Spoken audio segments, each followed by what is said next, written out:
Alright, welcome back to the Banner Saga 3. This time, the actual finale of the game. Yesterday, yesterday was a doozy. Thanks to Ditch, a lot of needless bloodshed occurred, and we have a lot of wounded fighters. But in the final graphs of this long journey, we're finally ready to come to an end and conclude the Banner Saga.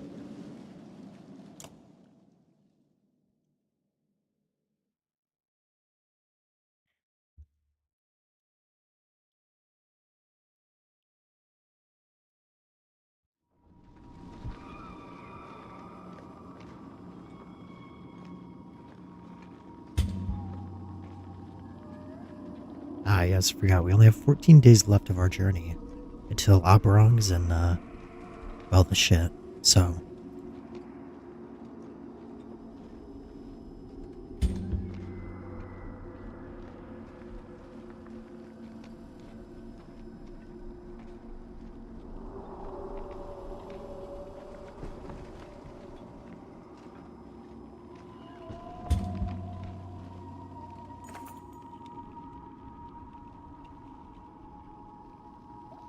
the caravan enters a field of tall grass, where Zaven tells you something more akin to seaweed. You wouldn't call it that anymore. The glass blades are now ebony razor-edged corkscrews that bite at your skin, hold waist-high and go on as far as the eye can see. They break easily enough, Algard says, shattering a cluster with a loud smack from his shield. Yeah, and they sound like they will turn their heads out of anything that isn't already looking our direction, replies Mogan, rubbing a stinging cut out of his arm. We've got a long way to go, you say, so let's come to some sort of agreement here. Ooh. So, we don't want to really waste any more time if we can help it. So, we'll let Folk on the others make a path. Watch out, Stun, lads, Folka says, putting her weight behind her shield and simply marching through. The other shields join her in the wings, and the rest keep a steady pace behind without suffering the razor's edge. When the grass finally thins, you see pride on her face.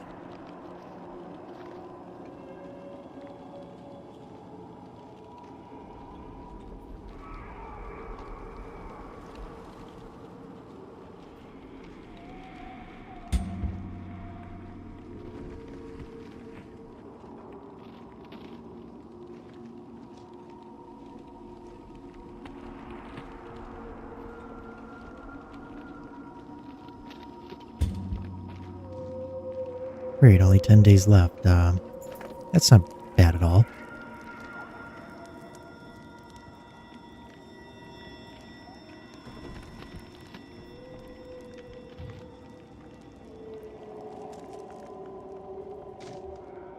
The ground begins to crinkle softly beneath their feet. Others notice it too. Juno hums a soft lullaby. A nebula of light drifts from her staff like campfire embers, reflecting off a plane of tinted glass that sprawls out ahead in every direction. Ice, says Ivan. Or it once was. I can't be sure what the darkness has done to it.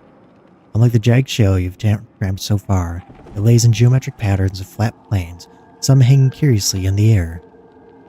Valgard dares a short slide onto it, saying, "Seems solid enough."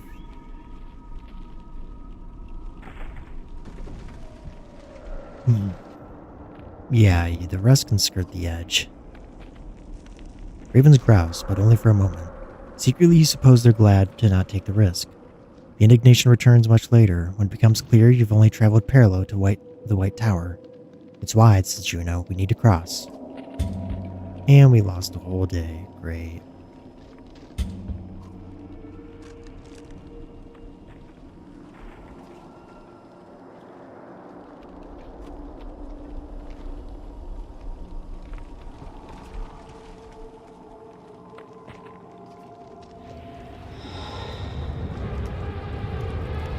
Oh great, it's our snake friend.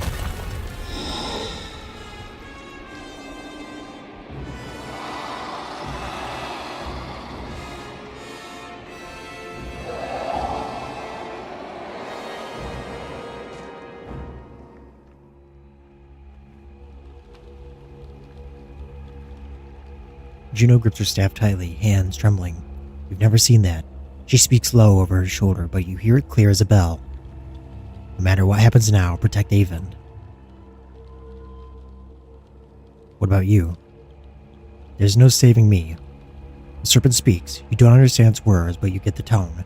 Juno shouts back, and you understand her perfectly well. You failed again and again. You won't succeed this time.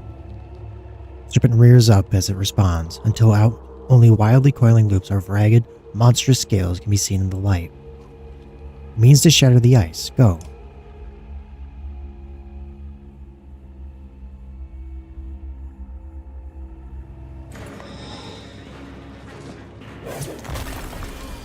Juno somehow weaves a pattern with broken arms. The ice beneath you bucks. Suddenly it occurs to you that Juno has taken control of something deep beneath your feet, and it's approaching fast.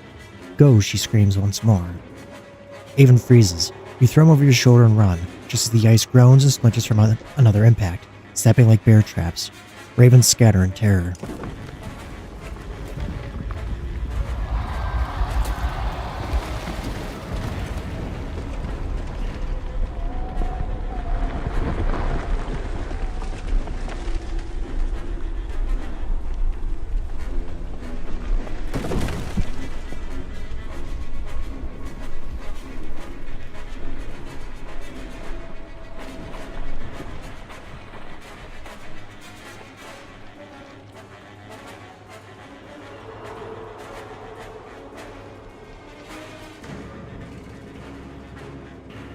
Well, this looks completely fine. Sure, we have nothing to worry about with the world just getting a lot more darker.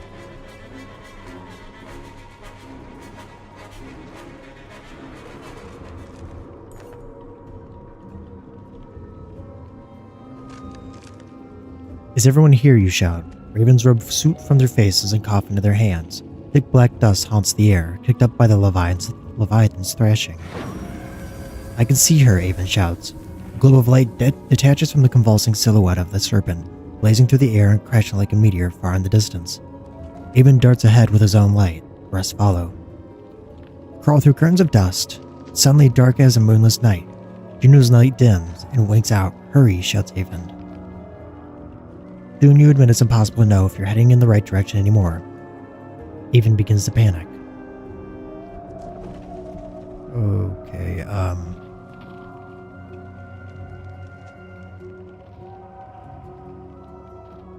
I don't think we should be splitting up. But Avon's gonna be pretty pissed if we just go back, so you know what, we'll comb through back and forth.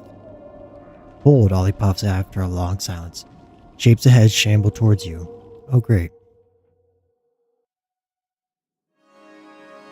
Huh, look at how injured everybody is.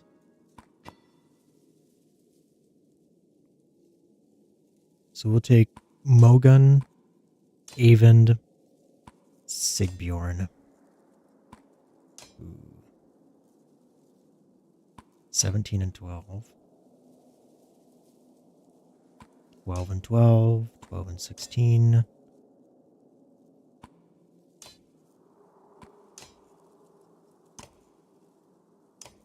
Yeah, you'll get promoted.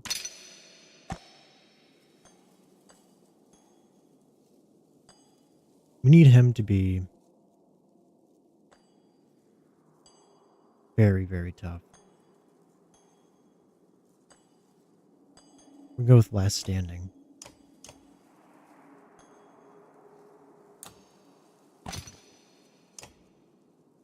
And we'll also...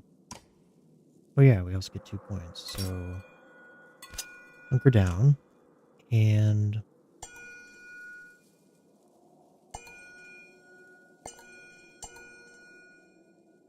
stubborn. Polka. No, we can't do anything with her just yet, so we will increase his to level 10 there. Alright, so you're out. -1, 2 move. We'll give this to Folka. I guess we'll give that to you. Knockback and strength. Actually, we'll give you that. moving that. Let's do move. Okay. I'm feeling this is going to be a bad fight for us, but either way, we're going to have to toughen through it.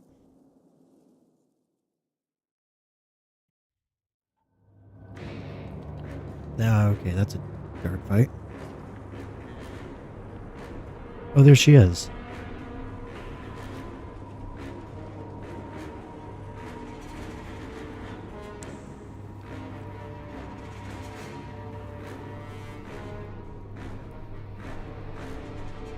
I'm going to try and keep everybody close together.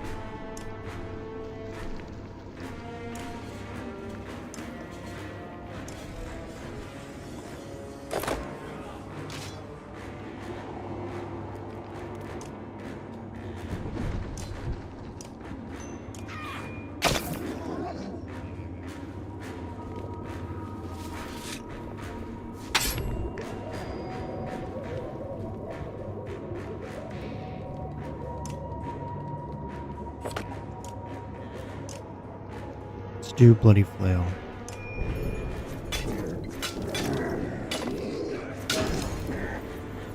Not as much as I was hoping.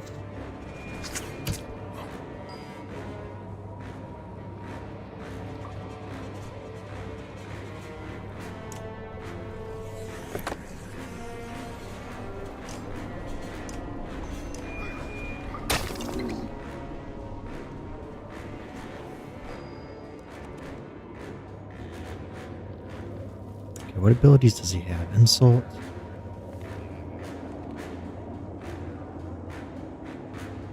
Every 2 strength enemy has over...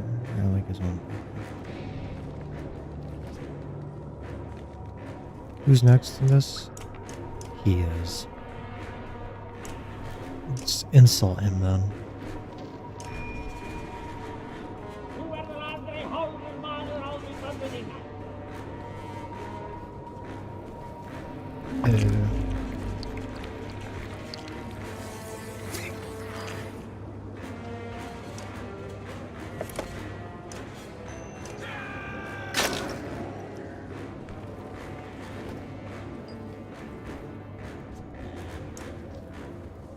Full stones, impassable shards.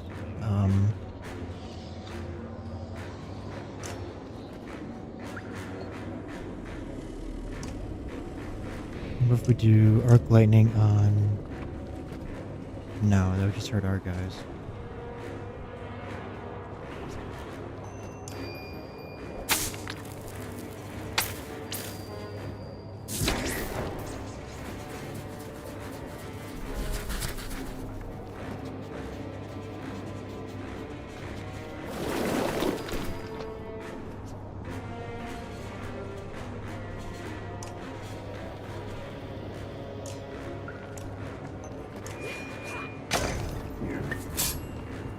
Oh man, that went through.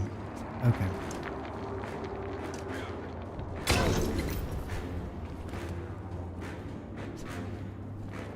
Is he not attacking? Okay.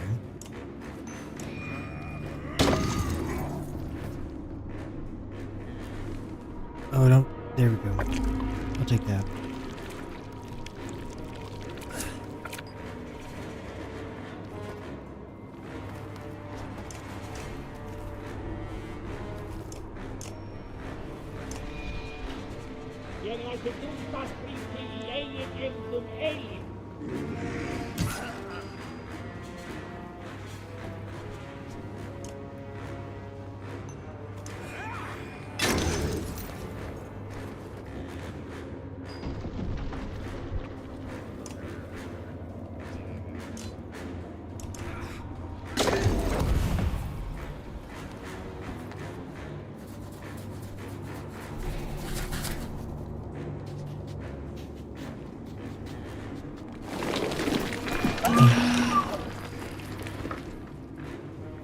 That was dumb of me.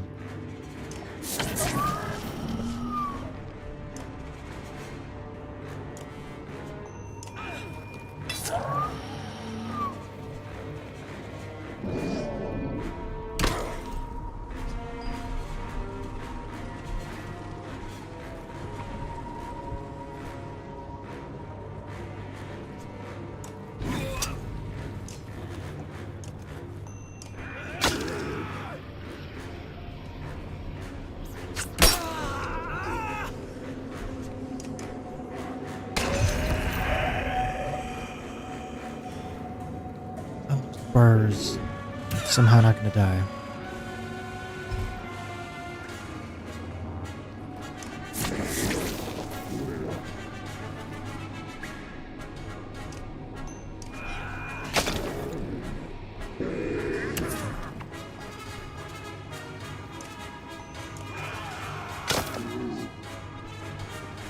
Nope, that's the end of Logan. Okay.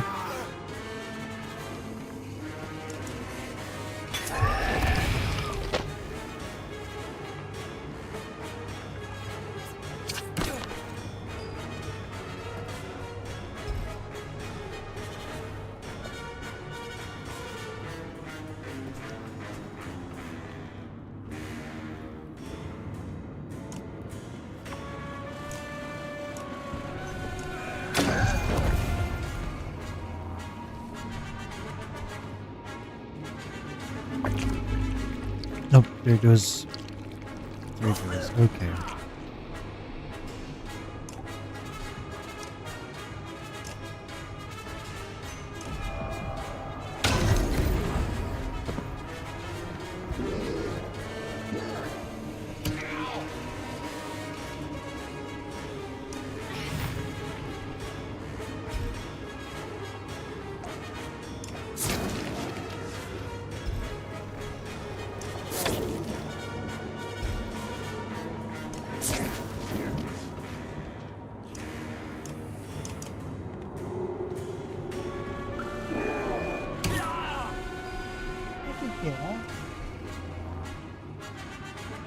One moment, my cat just walked in.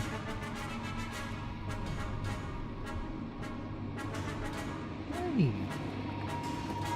I guess she wants to help play Banner Saga.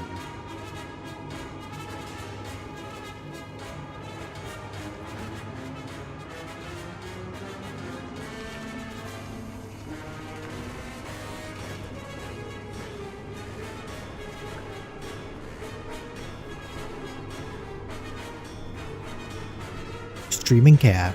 Streaming cat. I know, serious battle. Busy talking to a cat. You're so pretty. You're a good cat, too, you know? God, we're gonna just barely win this fight. Oh, do not enter.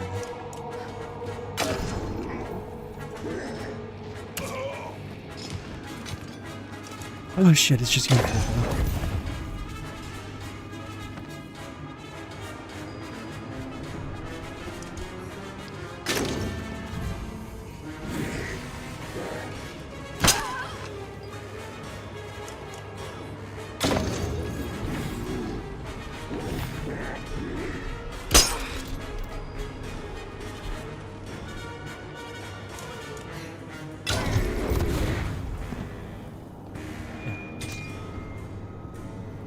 Yeah, we're just fine.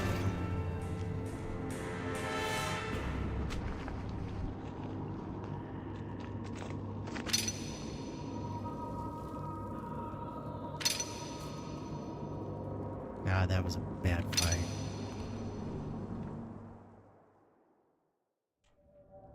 You find Juno's body laying out on the ice. She's mangled, barely recognizable, grotesque. No coming back from that. The serpent in the fall didn't kill her, the slog did. Not to mention she's just been laying out in the darkness, who knows how long. This is the end, isn't it? We failed. What do we do now?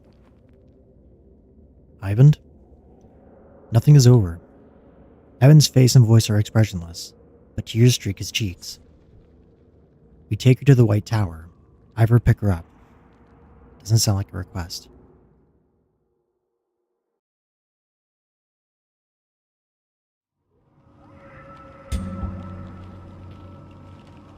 Two days left.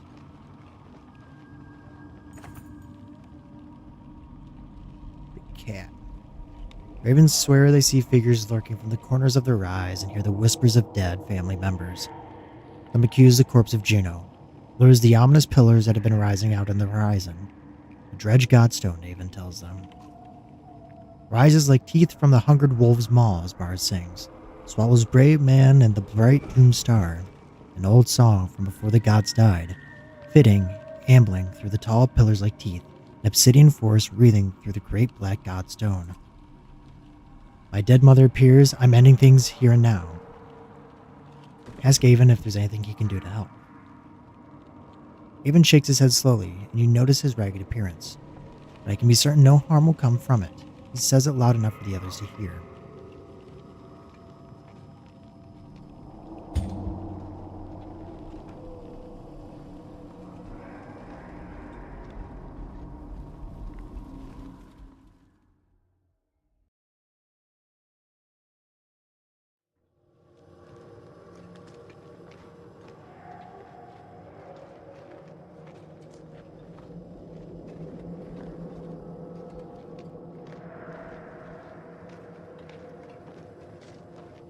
We push on, despite hope being lost, along with Juno, to something black and heavy ahead.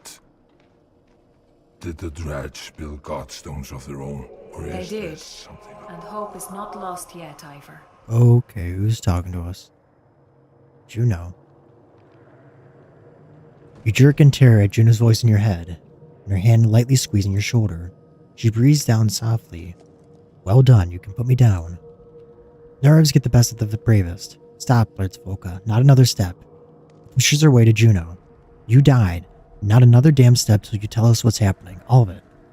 Chorus of voices concur, echoing off the pillars themselves. Juno sags upon her staff. He looks at Avon, but his stare is leagues from here. All will be well, she starts, but jerks back from Volka's spear pointed at her neck. No magic tricks, Volka hisses.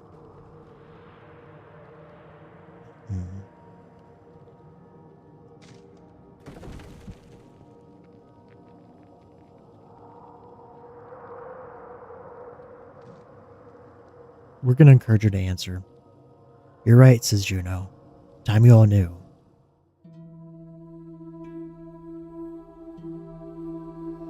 This will be more easily shown than told.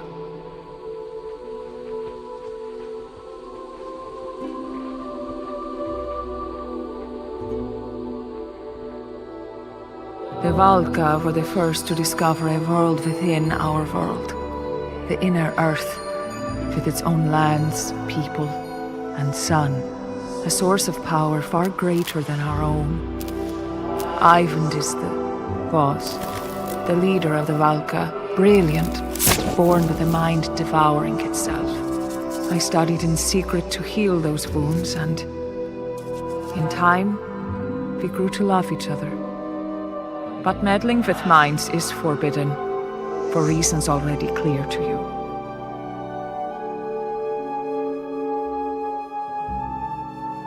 The council sentenced me to death.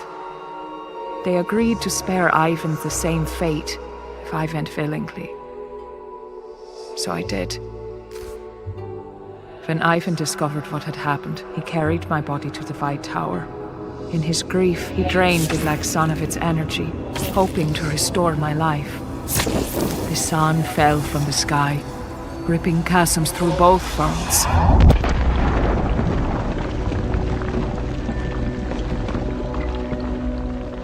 The serpent slithered out from its shattered egg, half-born, and the darkness within spread. I had become the new vessel for its power. When we reach the White Tower, and Ivan releases my energy, the sun will move again, and the darkness will return to where it belongs.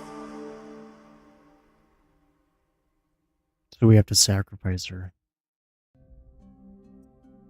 Well, I'm sure that's exactly what Avon wants to hear. Ivan carried me all the way back to Ridgehorn, where we could even go no further. That's where Hakon's warriors found us. They understandably believed I was dead and left me there. Ivan still lived, if only barely. By the time he awoke, the Varl had taken him most of the way to Irontroft. When I realized what had happened, I traveled by ship down the river to meet Ivan at Sigarholm, but the Serpent's Chasms prevented this. I believed you know the rest. I'm certain you have many questions. I will answer them clearly. This goes all the way back to the time of the gods? This can only become long and complicated, so I'll keep it simple. The Loom Mother first discovered weaving, and would create this world and those living on it. The other beings in the tapestry, other gods, reacted in many different ways. Some wanted to learn weaving. They took the creations she's made and changed them, forming Varl and Horseborn. One of the gods became jealous. He took mankind, reshaped them into dredge, and hid them within the world to grow and torment the other creations. When the Loom Mother learned of this, she became furious. And she had discovered the creation she had so unwittingly created death, and accidentally killed the jealous god in anger. The other gods were terrified. They'd never imagined not existing. They turned on each other out of fear. The gods died, but the creations continued on. The Valka were the Loom Mother's favorite few. He taught them weaving. Avon and I are descendants of the first people. The dredge were taught by the Valka. Why are they attacking us? The Stone Singers believe we have betrayed them. Early on, we discovered that the Black Sun was far greater source of power than their own. After the worst of the Great Wars, everyone believed that the Valka utterly defeated the dredge. In truth, we offered them peace. In exchange for our use of the sun's power, we showed them how to flourish within their own lands and create more of their own kind. So you created the Stone Singers. In a way, we only shared knowledge. This has been a difficult question of how much control to exert. But now they believe we caused the destruction on purpose. They think we wish to wipe them out, like everyone would if they fight back. They're scared and frenzied and will not listen. We have failed them as much as we have failed everyone else. What does the serpent have to do with any of this? I'll admit even I was uncertain until recently. But the easiest way to understand it is to imagine an egg. Serpent's egg was made inside the inner earth, a black sun mirroring our own. Within it, a serpent would grow slowly over the ages. It was put here eventually to swallow the Loom Mother's creations, a cruel trick to destroy them in secret. When the black sun fell to the earth, it cracked. The serpent and its power spilled out, and well before its time. Everything happening now is because of petty grudges between the gods? In a way, Avon unwillingly did us all a favor. The serpent had grown to full size. Well, at least as things are now, there may be a chance to reverse it. It's not exactly bursting with gratitude at the moment. Understandable. What now? Now we return to the source of power. I'm not dead, but neither am I alive. This energy within me was stolen. Avon will place me back within the Black Sun. The celestial spheres will circle again, the darkness will be absorbed, and without that, the serpent will wither. You'll be trapped within the sun? I've come to terms with it, and now you know everything. Make sure Avon does what is right.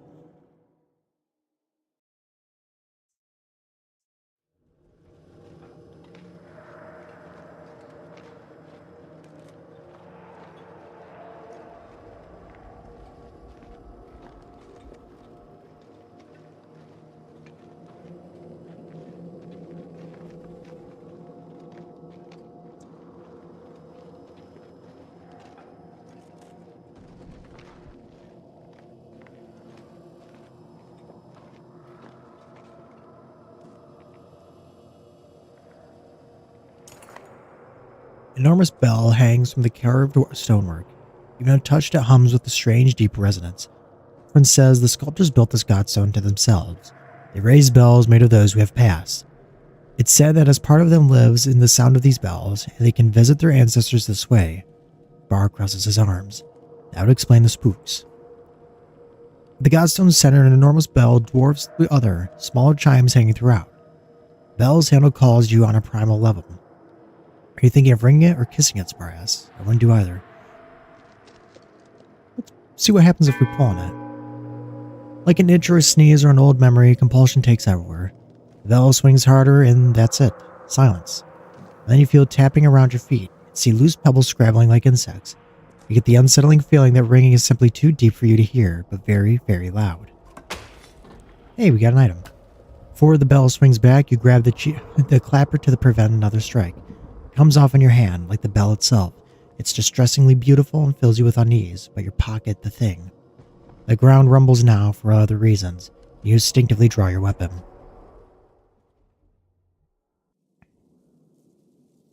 Great, everybody's... Can I... Gotta have Ivor. Gotta have Spar, okay. Let's take Castaway. Folka. What can Juno do again, ability-wise? Confusing the enemy, and yeah, we'll take Juno. And though she looks pretty horrible right now. And we'll also take Ollie. So who's the weakest right now? Juno. Level her up.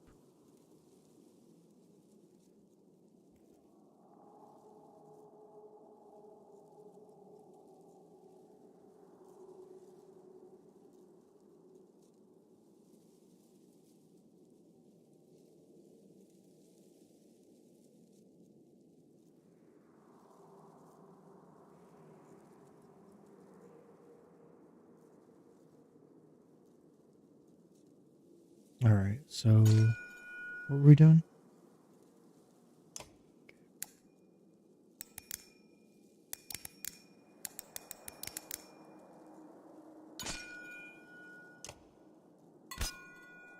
We need her to be able to live decently, so we're going to try and get a resist strength damage.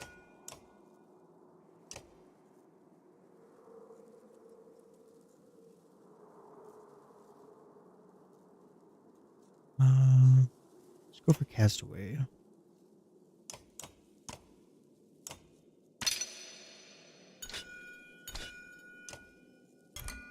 And regen willpower. 13. Level 9 for Folka. Remote.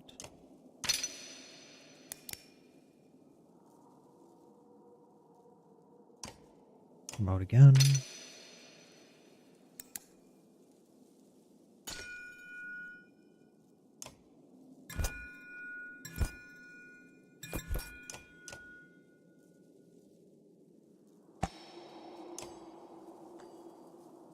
Twiceborn Whisper. Armor plus strength. Ooh, yeah, the mountain.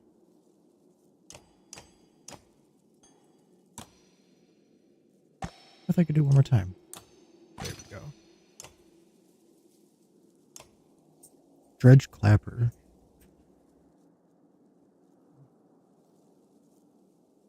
Let's give that to Ivor.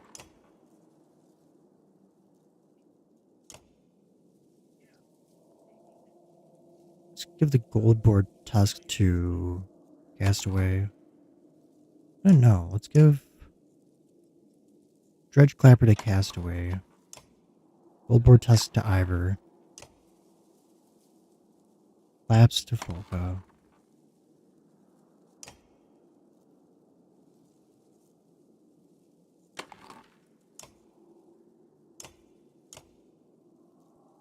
Swim strength to Spar. Why not? And give the dodge to Juno.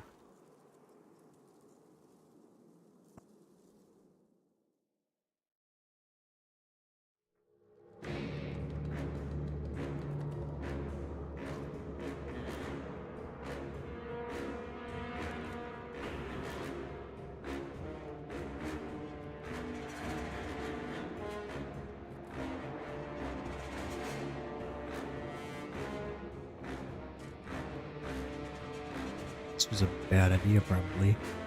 Let's try to keep everybody together again.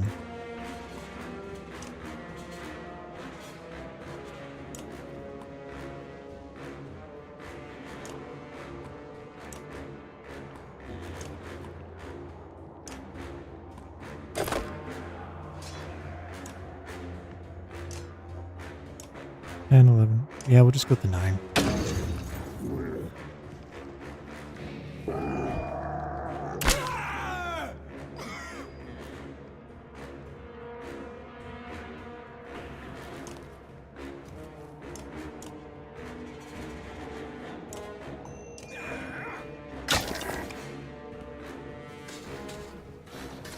Oh, I thought he didn't make it.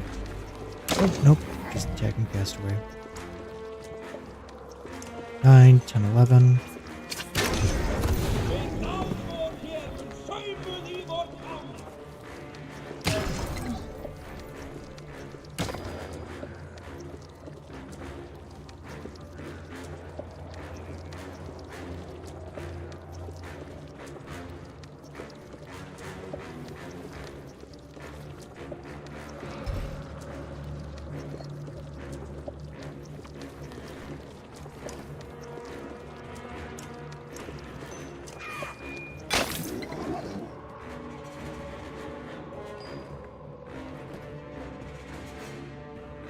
Volca.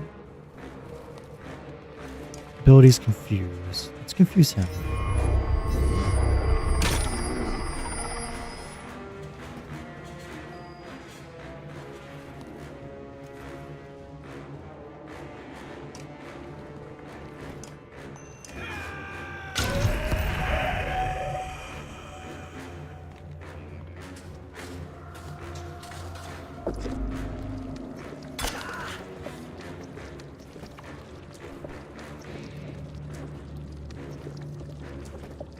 Can you do battering ram?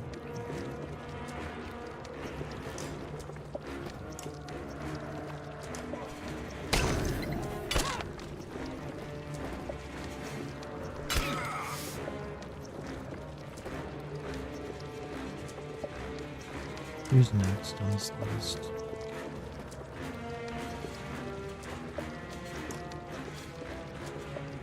Abilities, tales worth telling.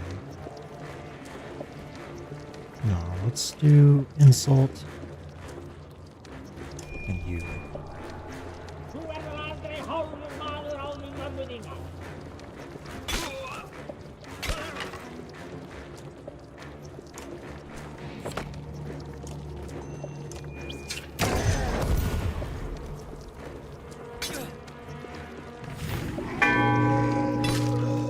Oh great, it summons more.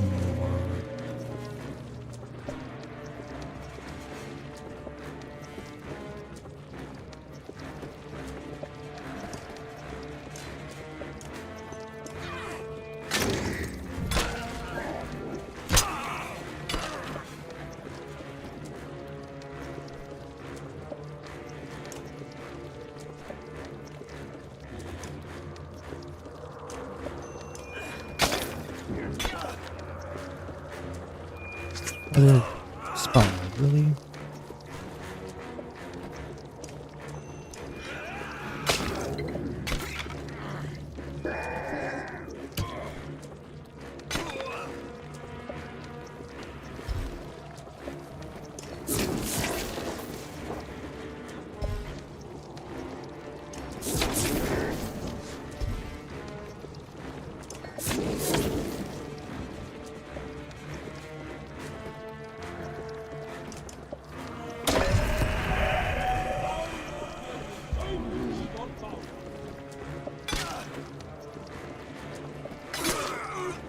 Oh, Spar's dead.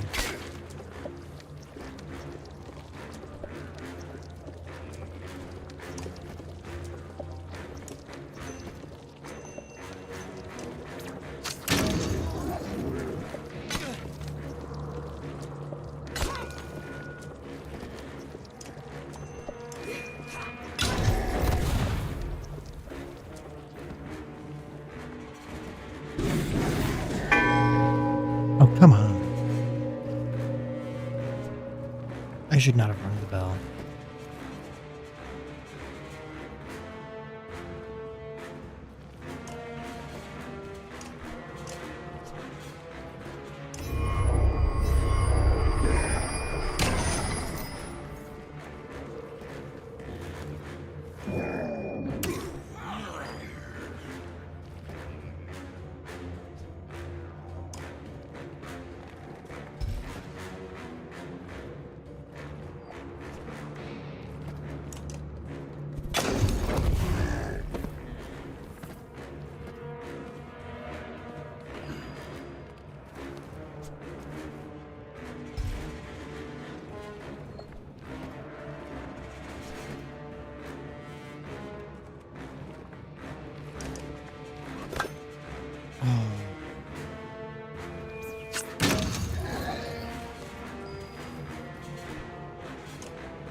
Abilities, confuse again.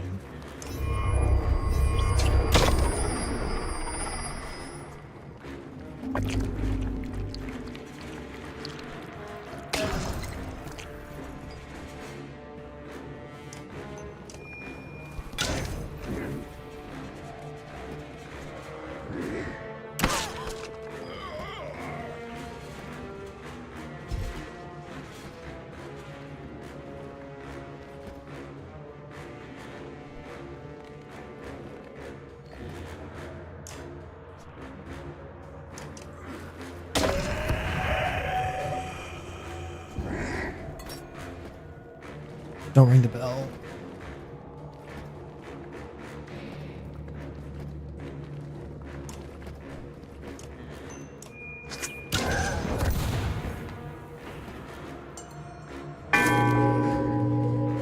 Okay, cool. So the bell's broken.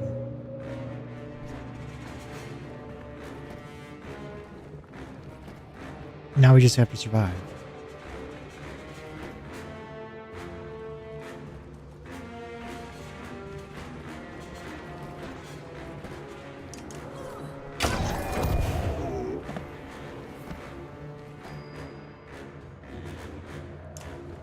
Use.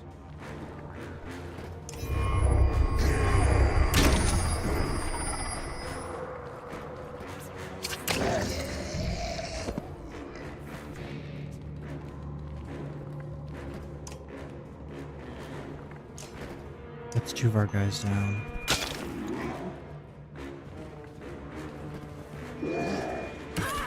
This fight is becoming less and less winnable as it goes on.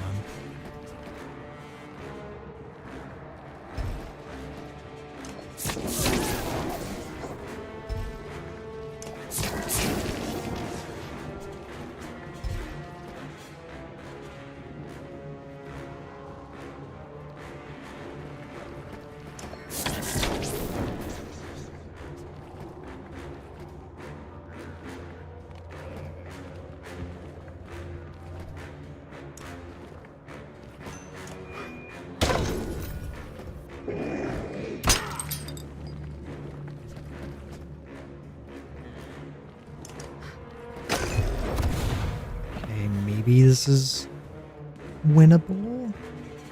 Nope, it's not.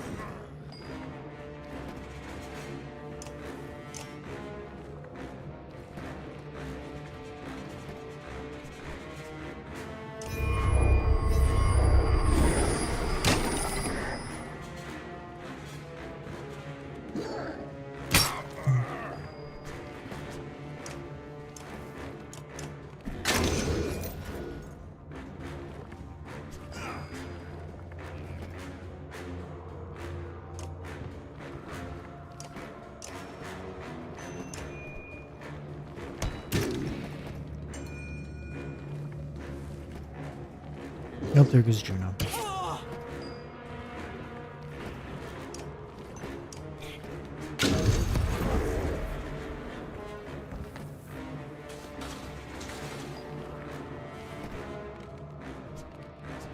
And she's actually out of willpower. That's bad.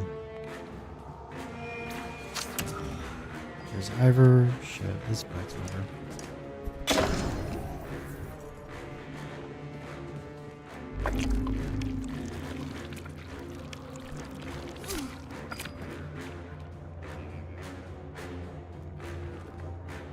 I messed up. I should not have heard that bell.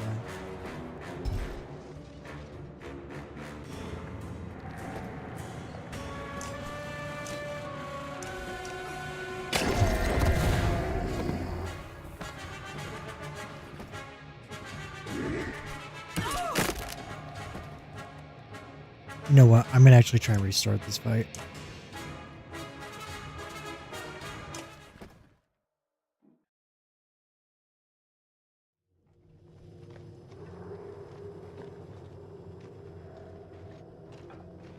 Because I think we can win it, but it's just, I did it really badly.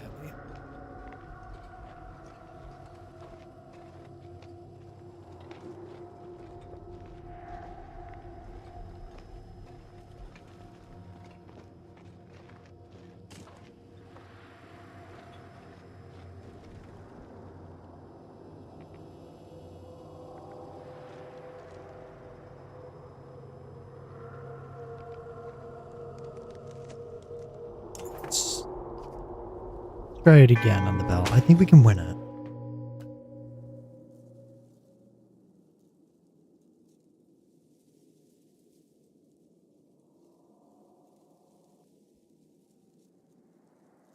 All right.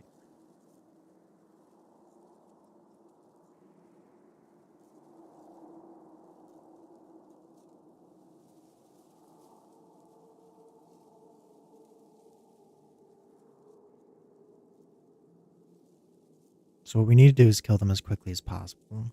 So how do we want to go about doing that? I feel like we need to do as much damage as we possibly can. We'll take Juno for the Infolka.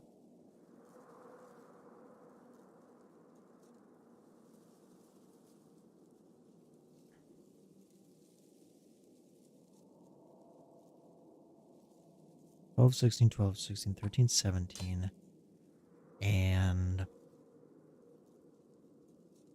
let's take Bearsy.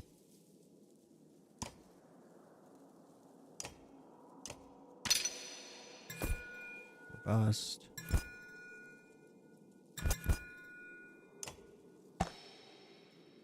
Yeah, his is at max already, so.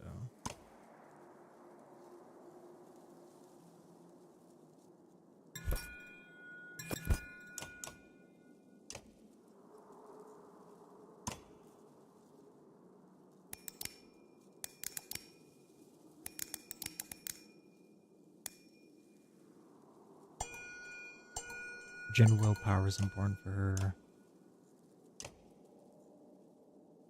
Frumer.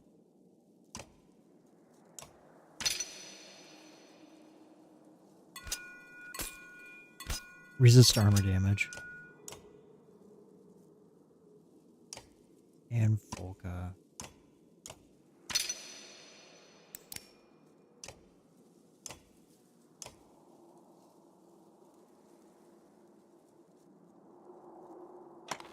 Ivor can get that.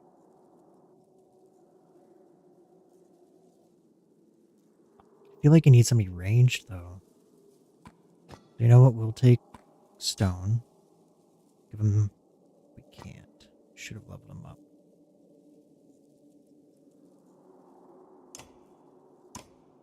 Nope. Okay. Give him that instead. -3 +2 movement. Knockback and strength 3. Juno, we want her to have the dodge. Spar, you can have the 15% on dodge. Let's try this again.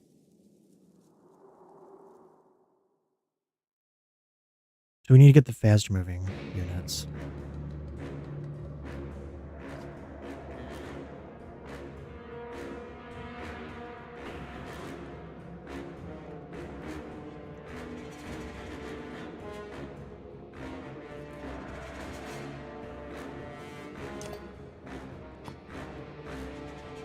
Trying to think who we'd want to go for first.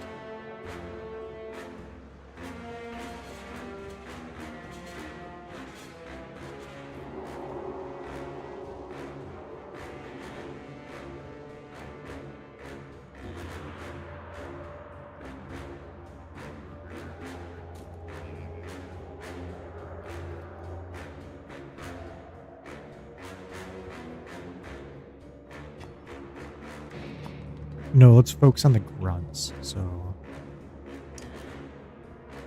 rumor down here. Along with you. Have Ivor,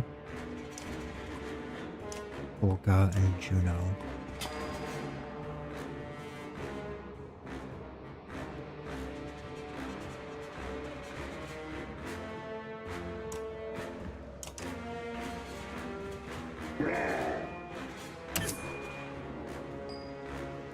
Not what I intended, but okay.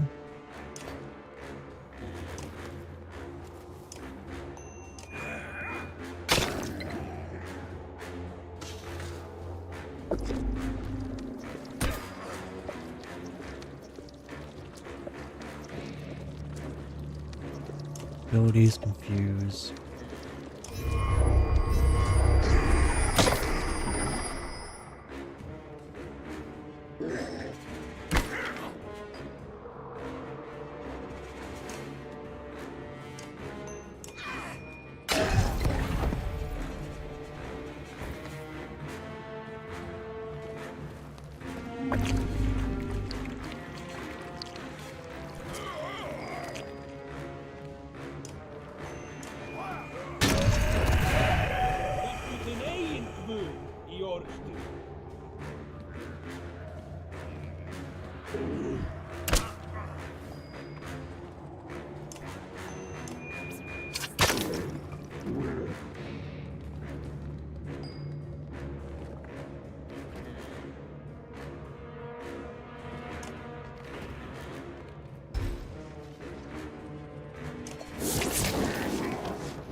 Let's see, who can we confuse this time? Nobody.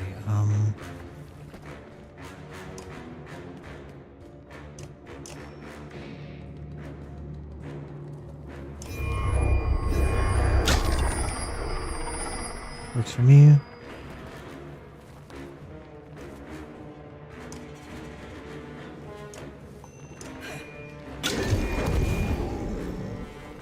Good.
I really need to take out this guy, but I don't think that's happening this turn.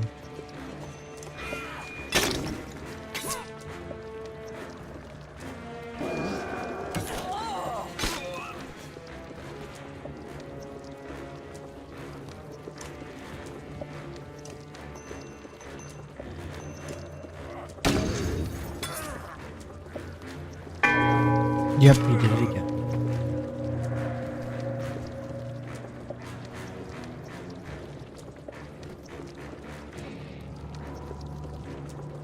Yeah, I just don't think we're in a position where we can reasonably win this fight, so we're just not going to ring the bell.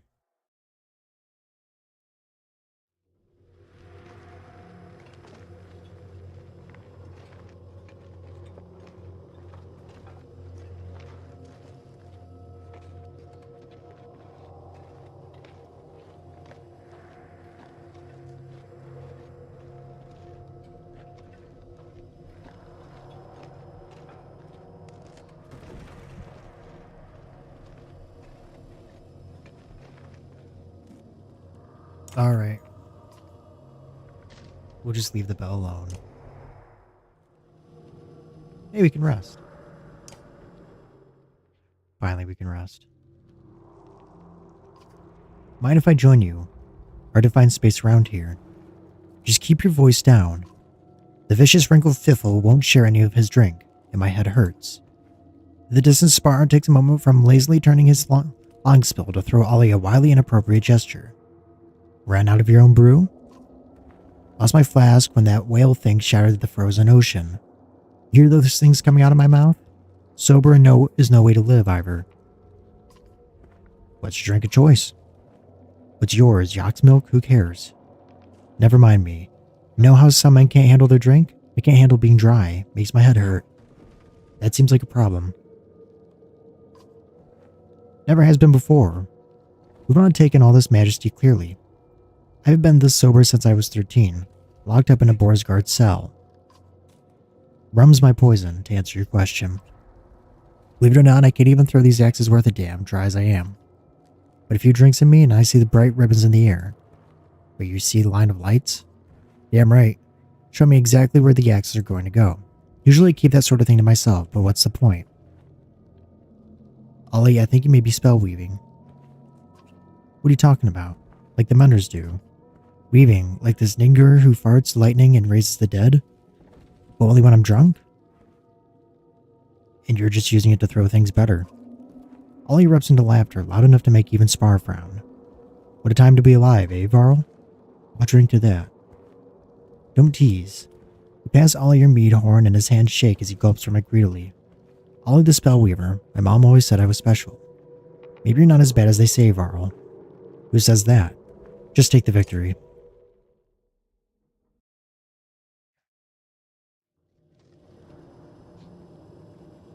Well, we only have one day left, so we might as well rest.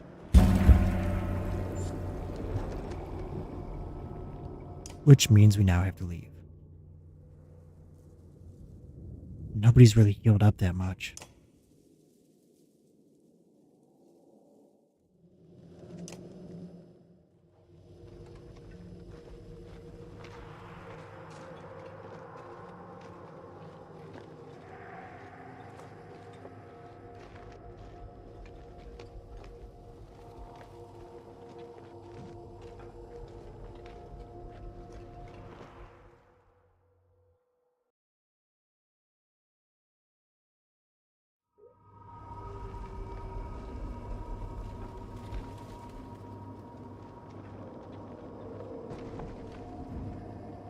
And great, we're out of time.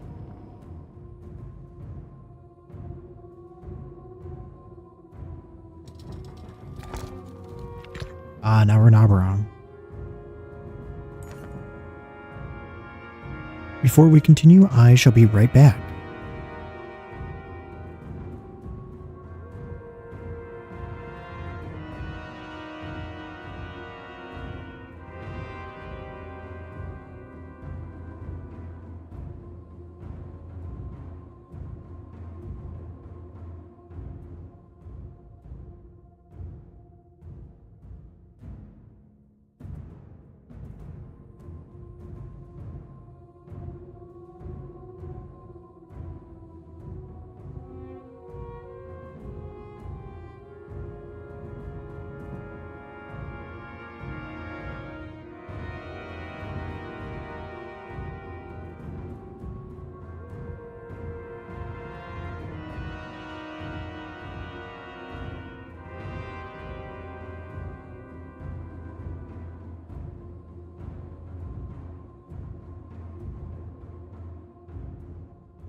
And we're back.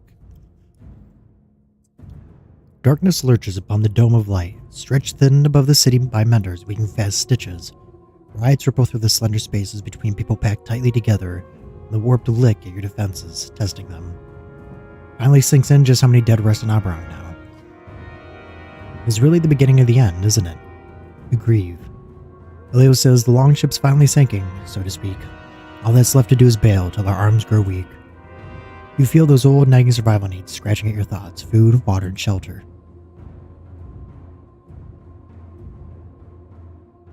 Anything in the market? 35 renown. Move 2 tiles per will, never deflected. 2 strength.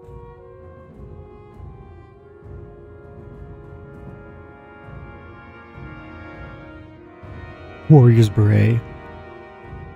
Never deflected. Move through allies, plus $2 talents. Through the funeral. They came from all parts of Aberrang, carrying their dead. An enormous longship, the king won't be needing it anymore, was hoisted up to the Black Rock Plateau.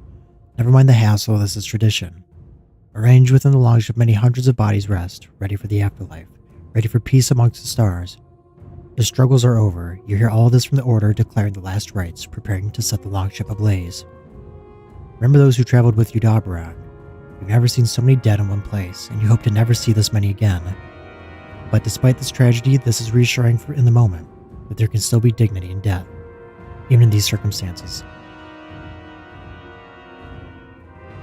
The fires are lit, and special bundles laid along the ship's edges tint the flames in different colors, a gleaming rainbow rising towards the sky, and a bridge for brave souls.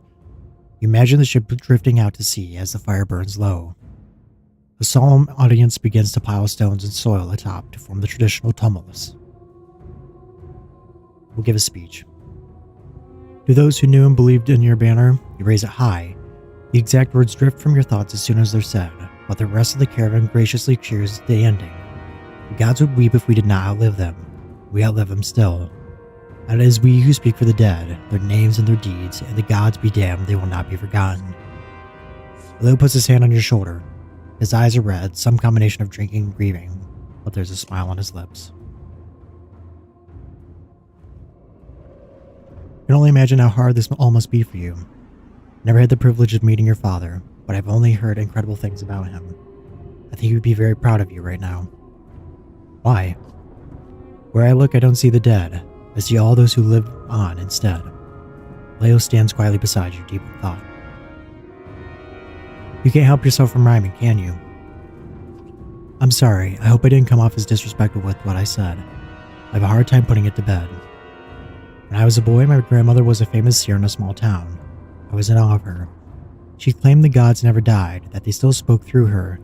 Others would come as far away to hear from a fate or feel close to them. Sometimes I would listen through the walls to the amazing things she told people, even though it was forbidden. She knew. Before she died, she told me a secret. She said she made it all up. I got upset and I called her a fraud, but she explained that just because she made it up doesn't mean it wasn't real. The stories we tell are just as real as all the things we see and feel, she said. Then she died. I remember those last words as clear as a bell, and began to make up stories of my own. Eventually it became hard not to see the world as a story. You're always writing one in your head. When I felt afraid or upset as a child, I helped him to imagine myself as someone else reading my story. Like the gods were looking down and seeing that I could create things as well. Anyways, I'm sorry about all the rhymes. I'll try to keep them to more appropriate moments. I guess it's time we moved on. I suppose we must. Menders shouldn't be left alone on the walls, and there's already a murmur spreading throughout the clans of not enough food to go around.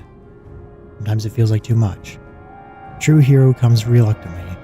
Though we move on now with shuffling feet, our hearts will forever be incomplete.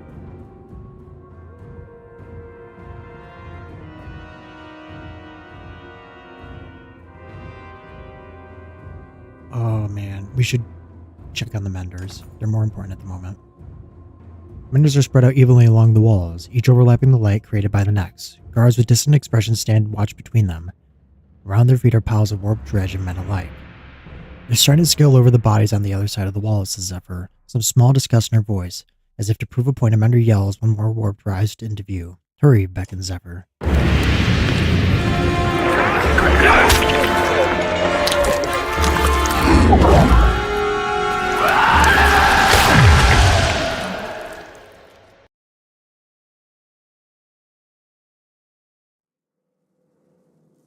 Yeah, we'll keep Ubin and Bastion. I want to keep my lower... Oh, actually, Scathach is lower level. So you know what? We'll take this opportunity to get some lower level people up. So... we'll still keep Bastion and Ubin. Who are the lowest? Aleo... Take Aleo... Gudmundur. Actually level up Zephyr.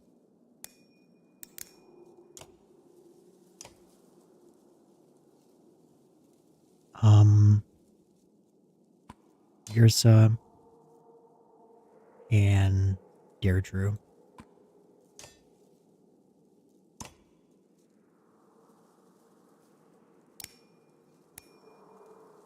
Oh, real quick.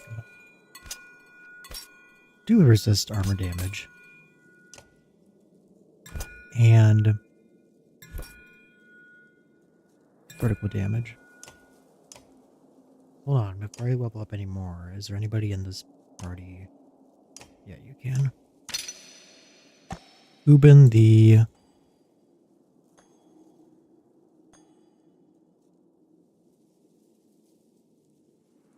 Go with Ubin the Hopeful.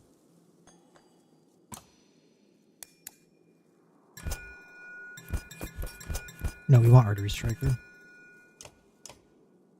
And, okay, so...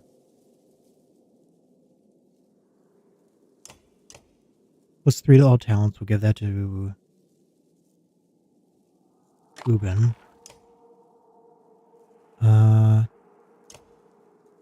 Both of Ander we'll give to none of them. +1 to all talents, we'll give that to Deirdre.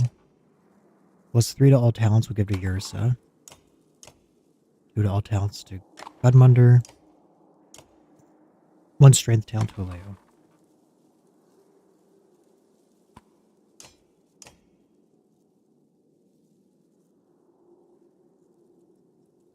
Because we're going to use the larger guys as tanks, because that way if we need these, or better guys for the final fight, I'll have them.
Oh, man.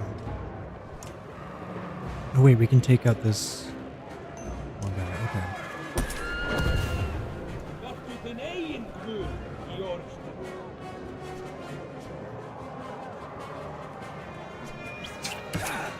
We'll get it out of there.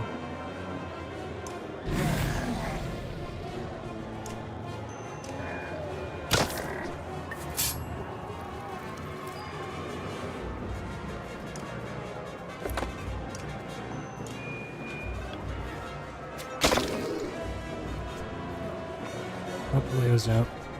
Maybe. No? Okay.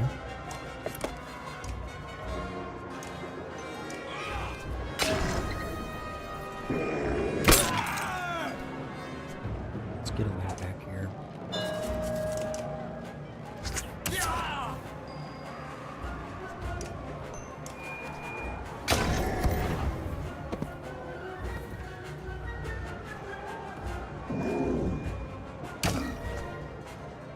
Ruben.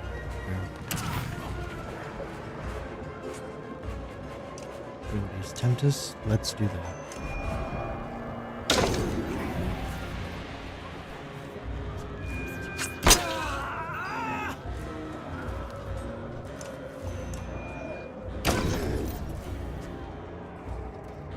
Godmother's out. Nope, you're so.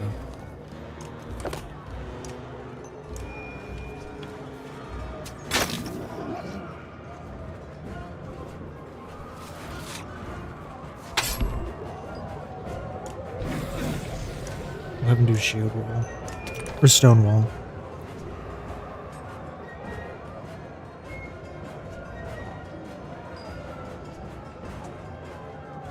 Nope, I just want him to get out of here. Yours is out.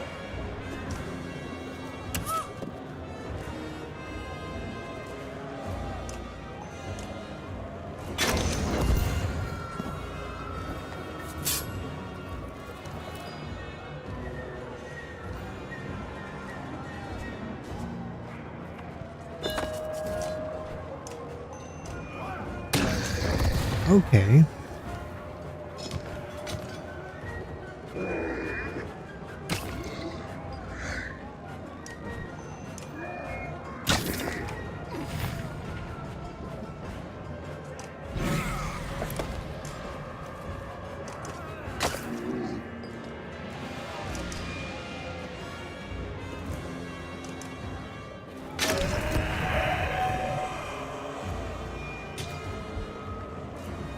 You know what? Yeah, we'll continue the fight.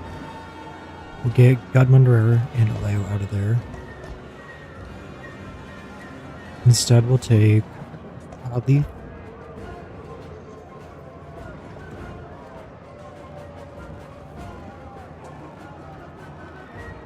Petrus.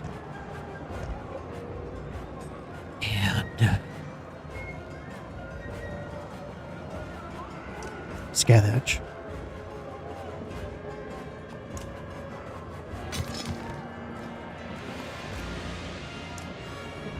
Actually, no, we're gonna get Bastion out of there in favor of Basalt.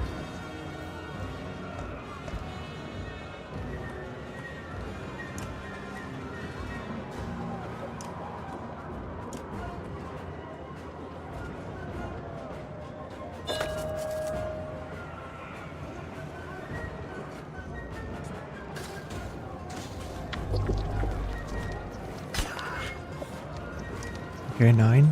Just take this person out instantly.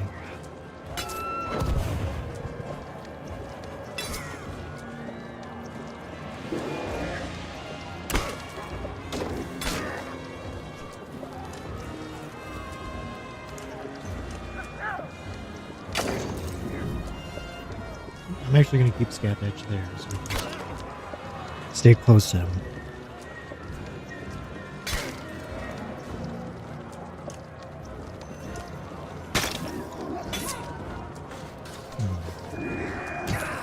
Petrus, okay.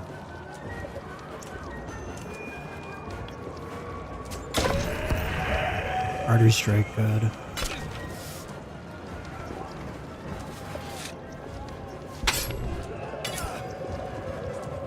Can he do Tempest? He can, okay.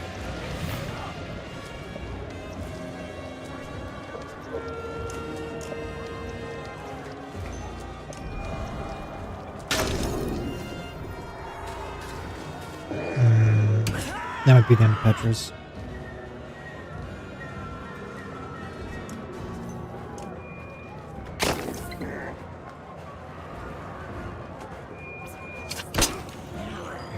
Okay.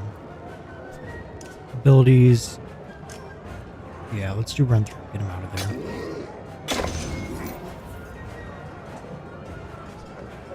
Nope. There goes Petrus. Maybe? Oddly.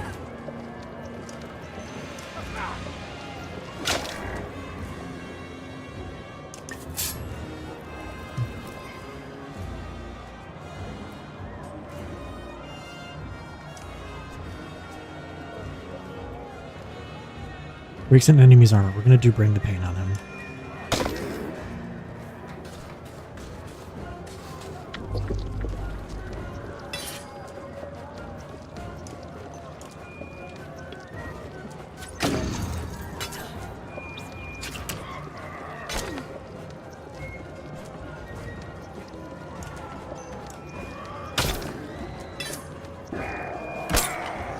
We need to deal with that.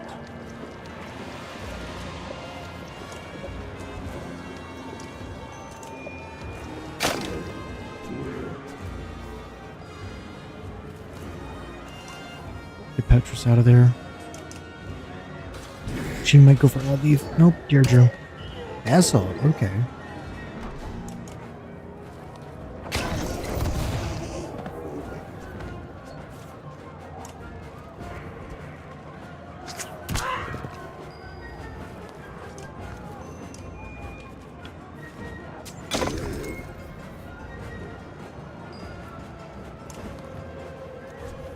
Hoping can take him out.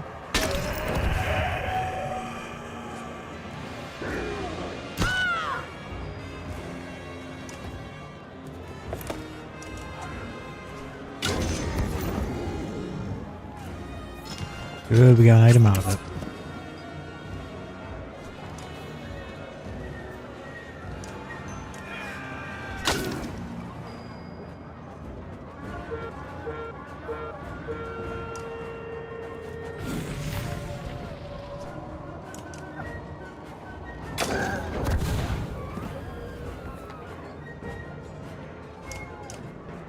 There, we successfully defended the walls.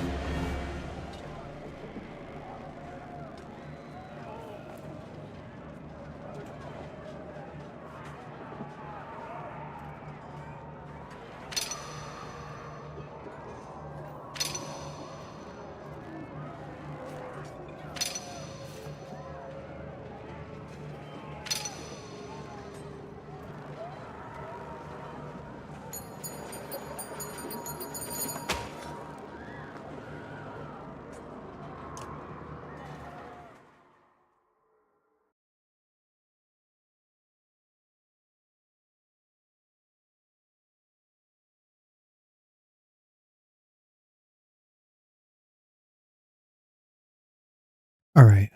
Sometimes I have to wonder about humanity. We're barely holding onto the walls, and our clans manage to do is rob and kill each other. Captain, my members need some protection on the walls. We have as many men as we can spare, Volka. The rest are in the streets. Aberrang isn't worth saving if only killers and thieves remain. Even if my father was here, he'd have little control over the city now. I have even less, but I'm certain I can find men loyal to my father's banner. Put me in command on the walls. Are you certain I can guarantee no safety here? If there is time for me to lead, it is now. They look to you. You realize that whoever's put in charge of the walls may be in serious danger.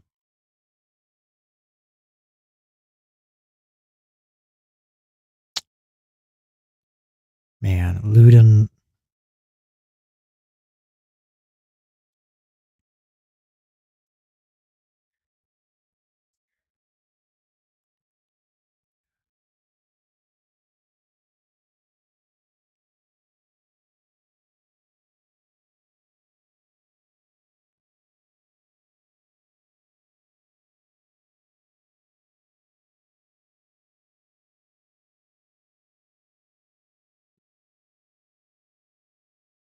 We're going to put Luden in charge.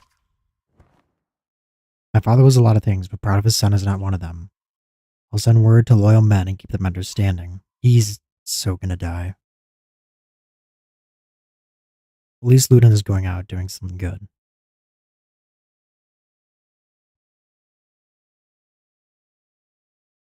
What about the markets? Anything we can get here?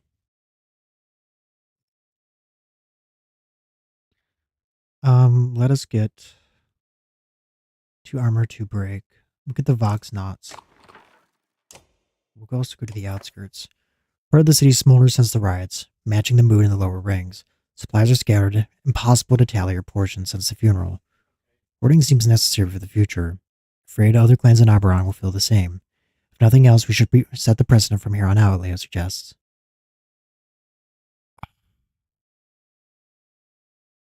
I'm gonna love.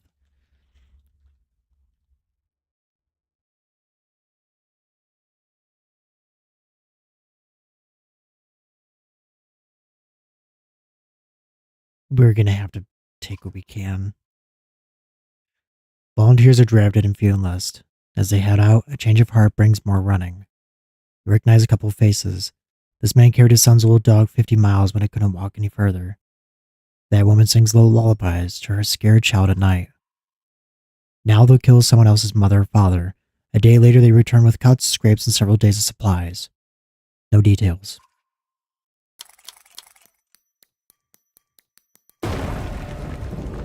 Well, we got 9 more days.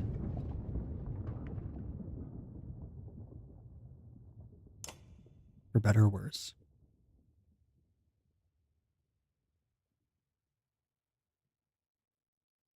Probably for worse.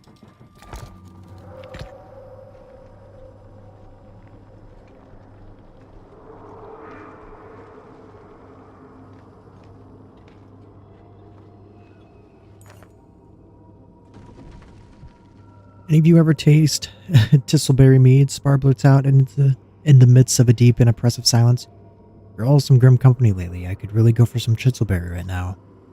Others mumble in agreement, but some pass around strong enough drink to spread around. Soon they're trying to one-up each other about what they plan to do when they return to Aberrang. Tune them out and keep focused. You go on for a while, spinning bright yarns in dark places. Thankfully it draws no attention, but it was right to stay vigilant just in case.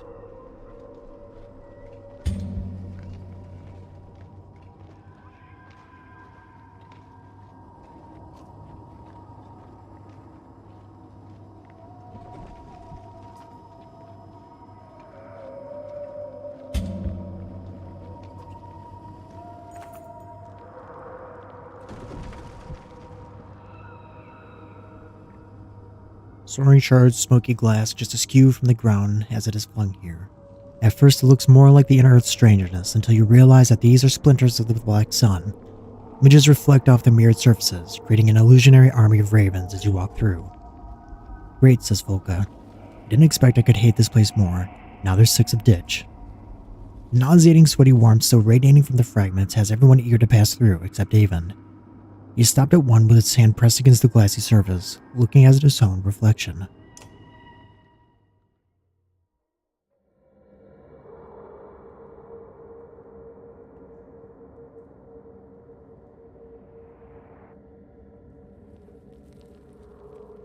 Come on, Avon, it's time to go.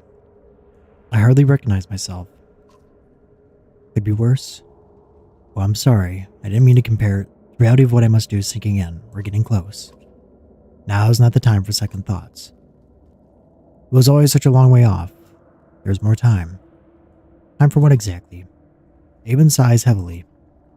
Juno revealed it already, but there's something you may not have fully grasped. Something she forbade me to tell you.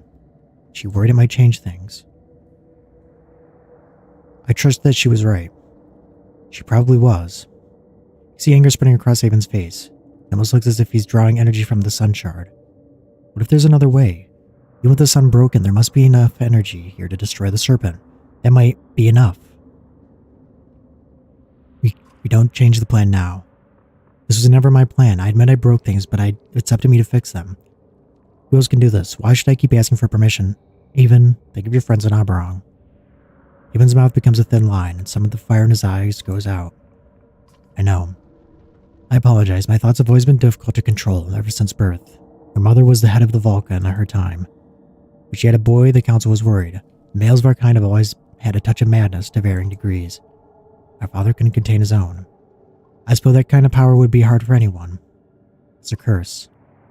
I'm only alive at all thanks to Juno. She's kept this power within me from spilling out. When she spoke to me in a dream at Irontroft, I wasn't even sure it was real. I'd gone so long without her help, and I was starting to lose control again. Everything she's done was to heal me, and for that she suffers. Can you imagine feeling so powerful and so weak at the same time? I can imagine. Ava nods as Volka approaches the two of you in a huff. You done yet with your little cry yet, you sad baby? Jesus, Volka, that was kind of harsh. That one's got problems, and that's coming from me. It's hard to imagine those two falling for each other. You think so? You don't? Volka laughs as she punches your shoulder. I can see why you wouldn't get a Varl. It's not just the one arm you're missing. Jesus, she is fucking brutal. Every girl in the world wants a boy to promise he'd give her the sun if she could, or if he could. Imagine having the one man who actually pulls the sun out of the sky for you. Touché. Lamau.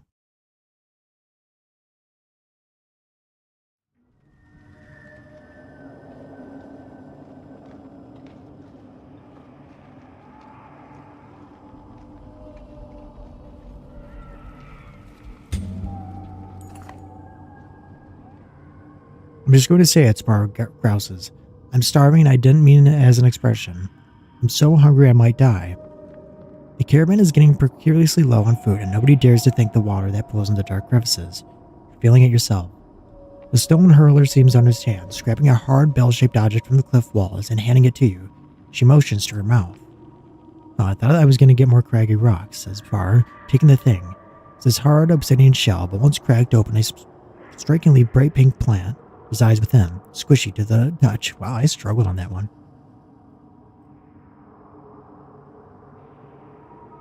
It looks like a mushroom. It doesn't smell strange or display the same warped weirdness from everything else it does. There seems to be quite a few more still clinging on the side of the cliff. Who's going to try it first? Spar wonders aloud. I guess we might as well. Tastes like a mushroom, but slightly sweet. A couple minutes later, you're actually feeling stronger, a bit more energized. The others cautiously gather handfuls and eat as much as they dare. You swear the caravan moves a little faster than before.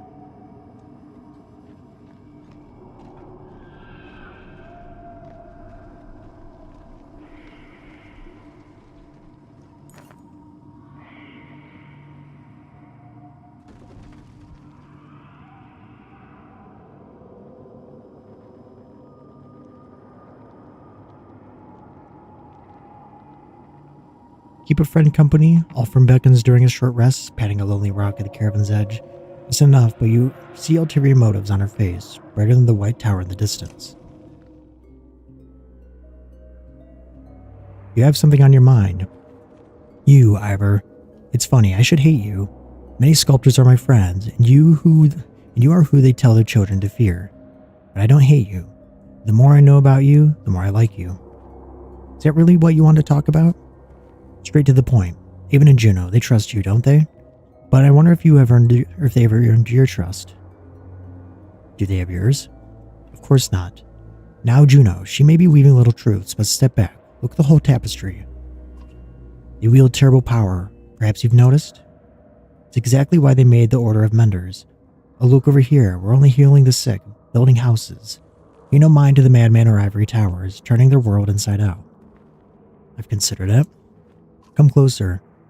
Even create a Fane immortal. Can you comprehend? Juno cannot die. But that wasn't their goal, was it? What is immortality without power? Misery.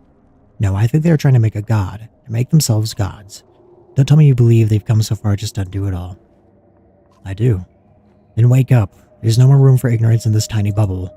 Say nothing now. I'm not asking you for promises. But a time will come, and soon, I think, when you'll see the truth unfolding before your eyes. When that time comes, look to me. Trust your instincts. Juno and Avon are not the only ones who know how to twist the threads. I'll make certain what they claim to be doing is what is done. I've got to live here too, you know.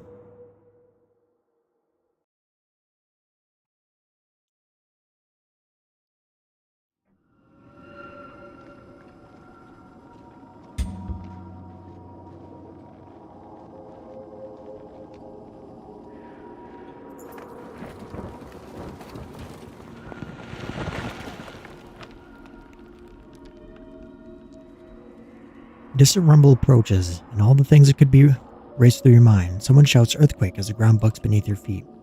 Violent shaking peels rock sheets off nearby cliffs. They crush around you in a great billowing clouds of dust. Is everyone alright? You shout in the aftermath. Knew I recognized you from somewhere, Volgard shouts. I swing at Ollie with clenched fists. This bastard tried to push me into the falling rocks. As the confusion of the dust clears, frustrated ravens are letting off steam with chance of fight. Okay, no. Guys are not gonna kick the shit out of each other.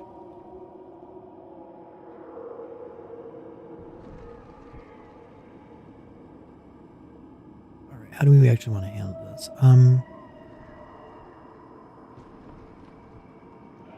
We don't care what it is, but stops now. Volgard manages one last half-hearted punch to Ollie's face, but they push each other away. True enough, says Ollie. We'll have plenty of time to solve this later. The earthquake was no coincidence, Avon says, changing the subject. Same as when the serpent carved chasms through the earth above. Be on your guard.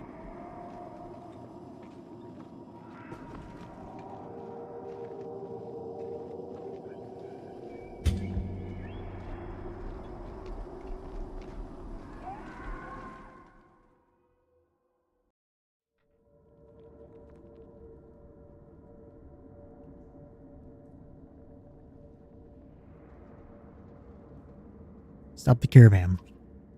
The ravens reluctantly take the moment to catch their breaths. It's Bellower on our heels. We can't just ignore it. We all know how this is going to end. You know what happens if we make a stand against Bellower? If the serpent awaits us at the tower, then we'll have to face it with Bellower at our backs.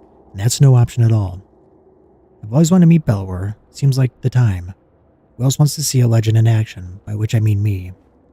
I'm tired of walking. I'll make a stand. I'm going to die down here, might as well be against the Sunder. You won't come back. Who's going to take you there anyways? I'll go. Go where? Speak with Bellower. I can speak to him. Perhaps he'll listen. I'm the only one who can create my own light. At worst, I can distract him for a moment. At best, maybe we learn something. If he doesn't want to talk, that's what I'm hoping. Won't be the first time I've vanished without a trace. We'll meet again up the road.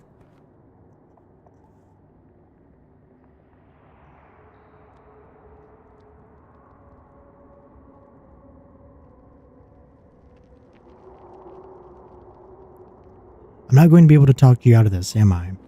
No, but maybe you have a message you want me to deliver.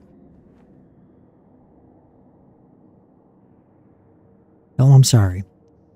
Interesting. I'll try to be convincing. This is going to end well.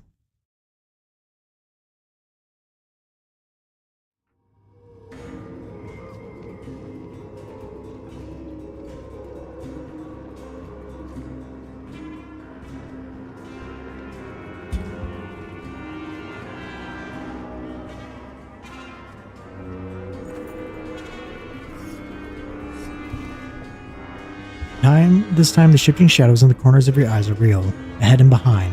The others have noticed and are quietly pulling blades, flickering like a school of fish as you press together. There is shaking hollow echoes off stone as is surrounding you. Bellower is somewhere out there. Fear seeps in against your will. You are warped everywhere ahead, clustered together to slow your progress, and more dot the horizon. So close is Volgard. You know his frustration.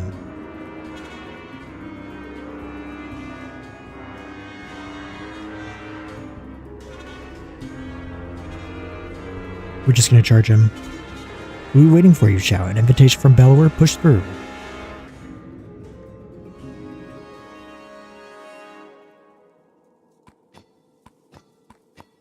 Okay, we're gonna take Ivor and Juno.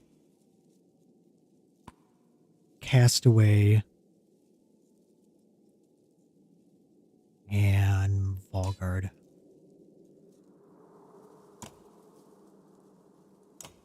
Promote. No, where is Castaway? We're going to promote Castaway.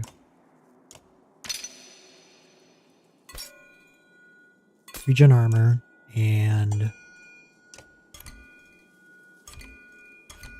do dodge.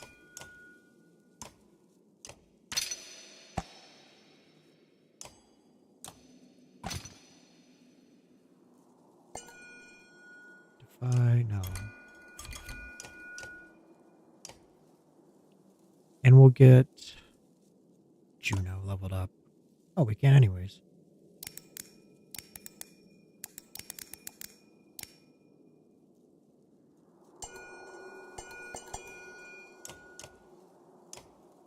Fulka, maybe? No. Alright, Fulka has the highest, followed by Ivor. There we go. We'll give Casp of...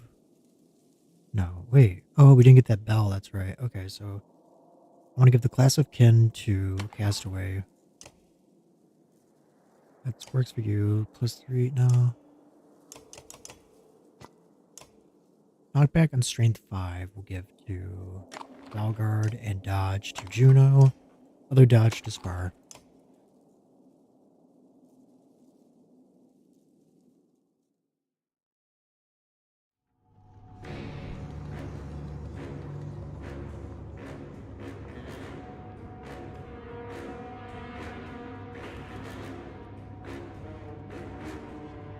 Three, four, five, six, seven. That's a lot of people. Let's try to stay bunched up. Hulk is fine there. Juno, I want over here. Castaway there. Spar here.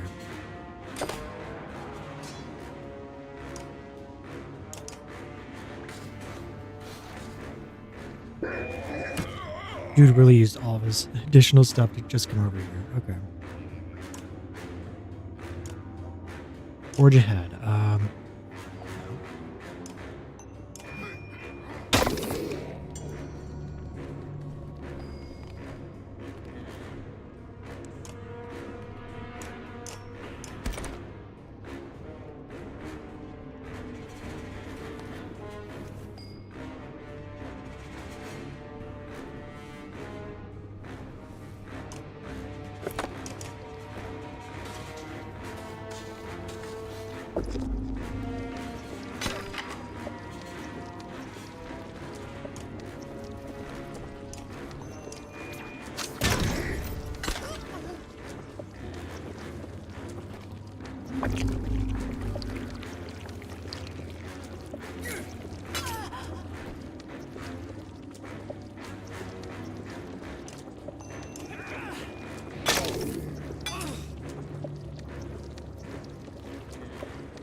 We gotta help Juno out.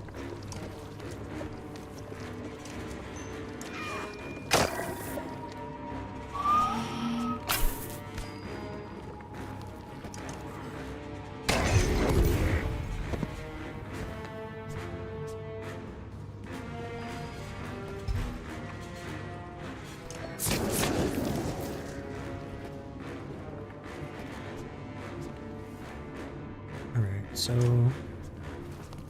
let's take out his armor.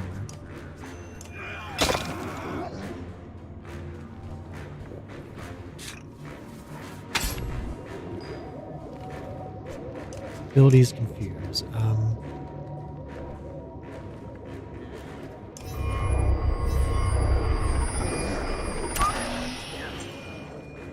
Not what I was hoping, but that works.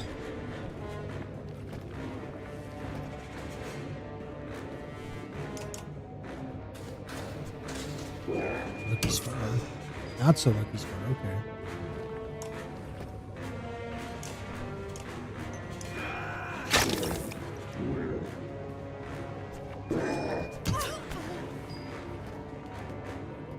You know what? We're gonna have a breaker shield off him.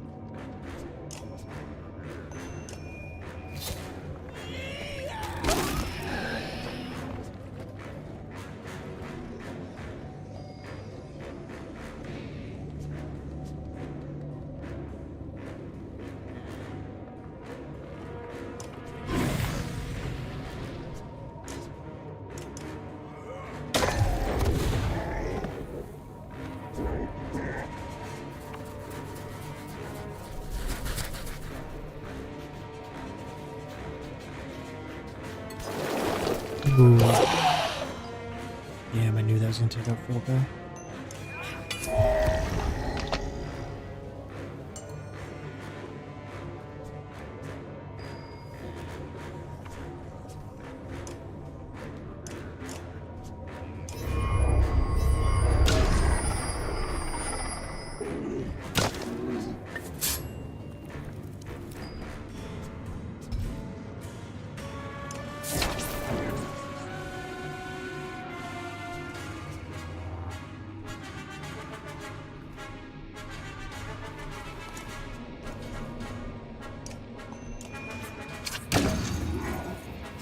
Ooh, crit of 14, good.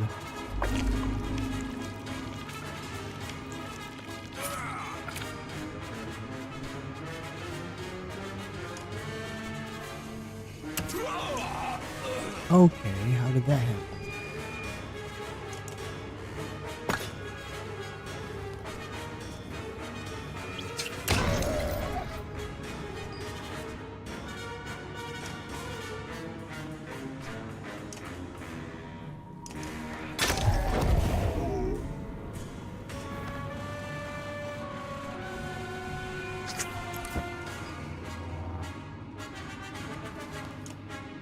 Fuse.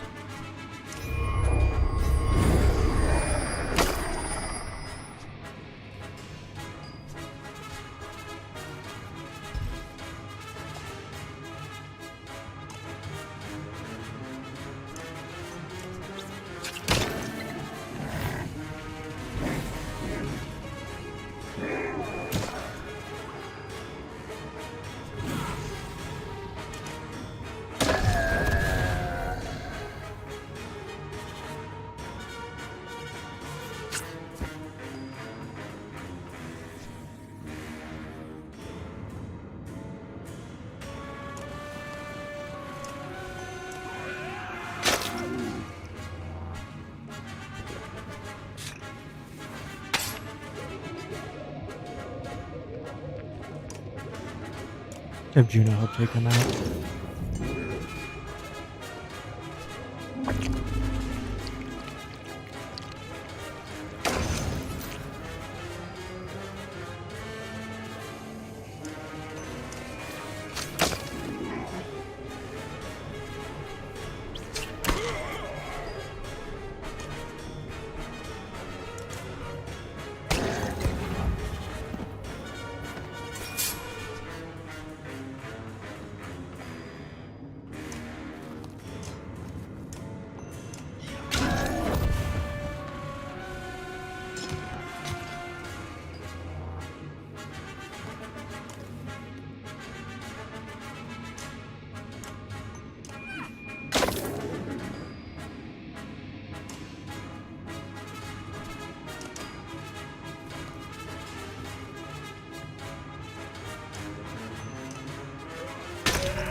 The orbs are becoming more relentless.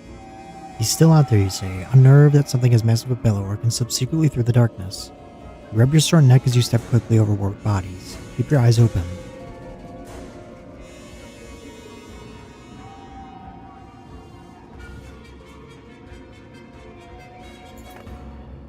Complaints of aching feet and sore back somehow takes your mind to Ulfrun, or maybe you sense something from the corner of your eyes. Small frames of two Varl bob from within an approaching light bubble. The caravan is eager for details. Instead of seeing Krumer's ignorance says in disbelief. Bercy just nods, eyes wide. We're not out of this yet, but he bought us some time, and he paid the price for it. You remind the others not to waste this opportunity, and your pace quickens. Not Krumer. Warped dredge bodies ornament this hill like crenellations. Some sitting or slumped, dull dead. What happened here, grunts Volgard, pushing one over his foot. Hundreds can be seen from the hilltop. Look suspiciously arranged. This wasn't a battle, Volgard continues, noting the same. Two and Ivan have nothing to add. Wait, what if this is a warning of some kind for something ahead, suggests Ditch. We're gonna spread out and look for something valuable. The men are split the line into three to cover a larger area.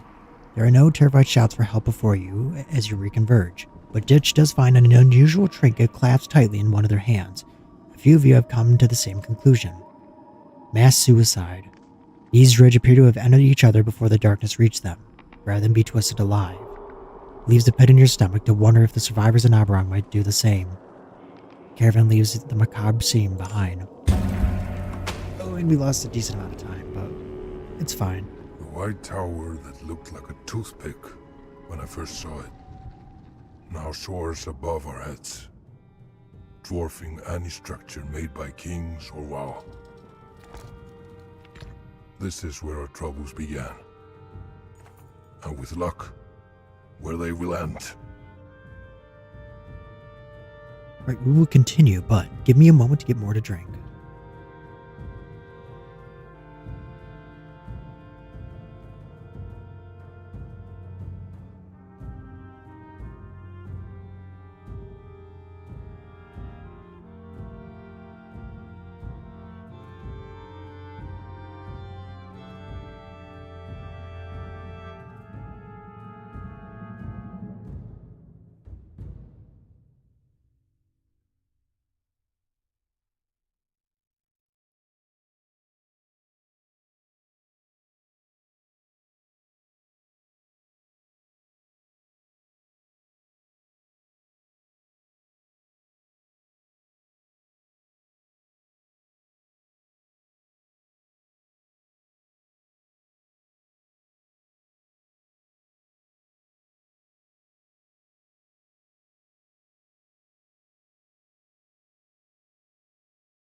And we're back.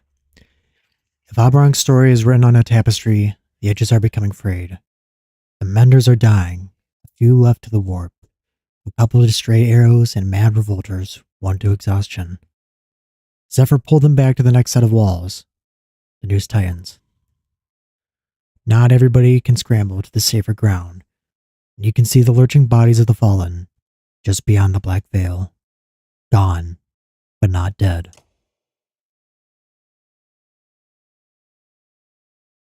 To the market. Level 8. Oh, a child's doll. That's actually more sad, like encouraging to fight. Let's go to the wall. That's more important. Come quick, says a bloodied guard. He leads you up the wall to the menders, worse for wear. The ward pouring out of the darkness are still mostly dredge, but now you recognize more and more of them as Aberrang's clownsmen, turned into a nightmare creature. Whereas you begin noticing a pile of dead guards and panicked menders holding the light against the approaching warp. Here, shouts Ludin. On the other side of the mender, he approaches with armed men. Haven't lost any menders yet. We've been fighting them off all the way down the walls, and they're coming a lot faster now. He stabs through a lunging warp. And here's more, he shouts. Ludin's not dead yet. That kind of surprises me.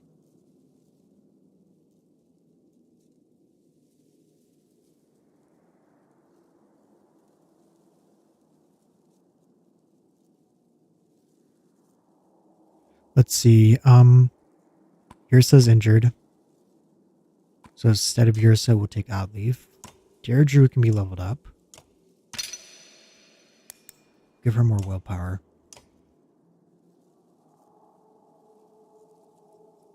So we'll keep her. We'll keep Leo, Godmunder. Okay. So level 11. What does Ubin have? Here's a level 10 item. You can take the child's doll. Nobody else can get anything new, so we'll keep it like that.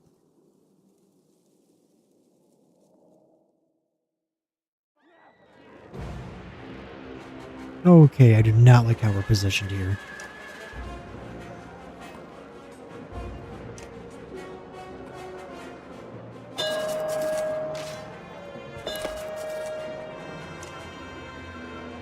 what is reveal weakness? All eyes in range. Oh, okay. So pretty much just ignoring.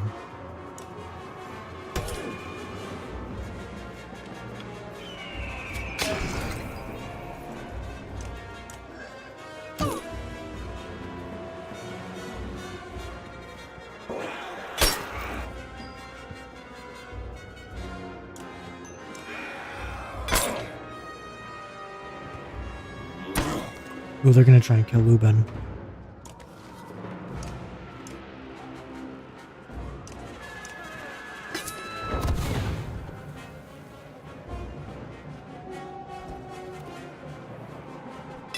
Oh yeah, they really do want to just kill Lubin.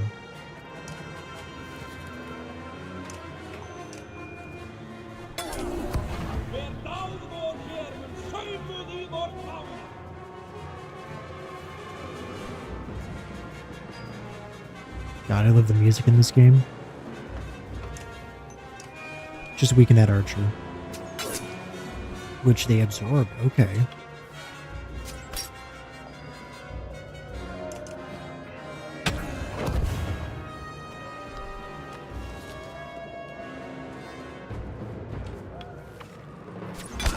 Bloodmunder's being shot at, okay.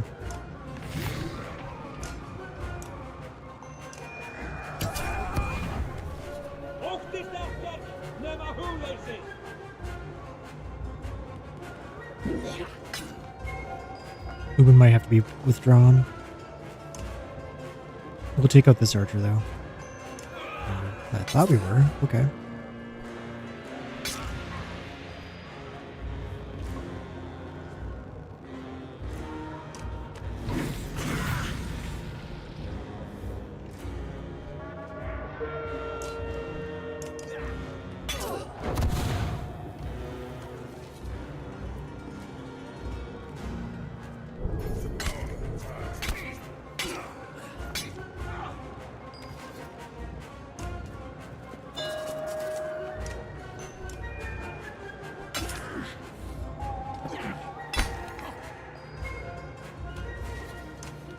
Let's hide behind Ubin.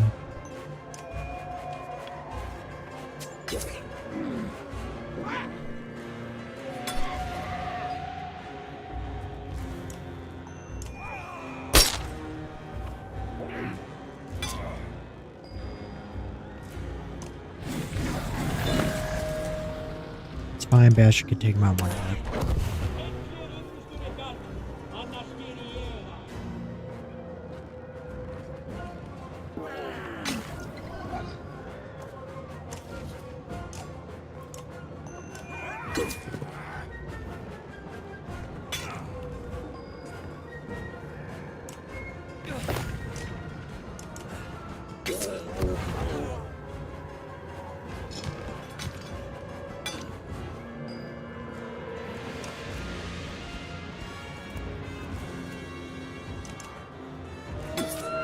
Good job, Deirdre. So we're definitely gonna wanna. We can fight this, yeah. So Oddleaf is fine. Deirdre's fine. Leo's fine. Gudmunder lost a little health, but he's fine. Bastion's fine. Ubin's the one we really need to pull out.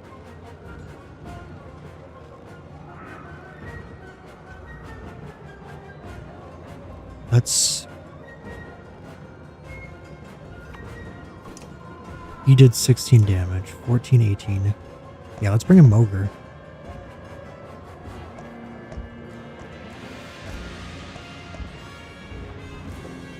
Let's do the same as we did last time, have them positioned pretty close to each other.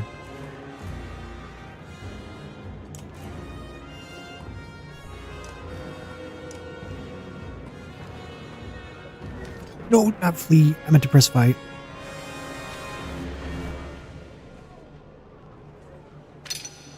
That's fine, I guess. Kind of sucks, though. Well, looks like Ludin's fine, at least. The warp monsters beyond the light are becoming increasingly aggressive. Despite the victory, the writing is on the wall. We bought some time, Zephyr says, but this is not sustainable. We're going to have to fall back before long. Alright, let's check out the commons. A livid crowd of horseborn confront each other. You recognize Canary and dredge amongst them. At their hooves lays victims of the spat. Canary is waving her javelin threateningly. You can't be certain what has sparked them at this time, or who's to blame. Break up the two by force if necessary. You wade in with your banner above your head, threatening to bring force down against anyone who doesn't walk away. Grudgingly, they separate, till the only thing still being thrown is insults on the wind. You never do find out what happened, but such things are becoming troublingly common. Now at the houses. Black soup billows up from ramshackle shelters as it's spreading to bigger buildings, at an alarming rate. Fire, distant shouts confirm. Serve them right, you overhear Varl say, watching from a safe distance. You realize he's talking about Ruga's loyalists, who scramble to save their own things from a fire they probably started. We're going to take out his loyalists. Your hands shake. Have you ever done something like this before? Is this who you are now? You push the questions aside. The chance to make some of the worst criminals in Aberrang disappear into the smoke is too tempting. Finishing the grim work, you wipe the blood from your hands. If it means less bloodshed of innocence, you can live with that. Eventually the fire burns itself out, but not before taking whole streets with it. As far as anyone can tell, you were just there to help. Well, we have 2 more days. It looks like, I thought Ludum would actually die from being up there. I guess not.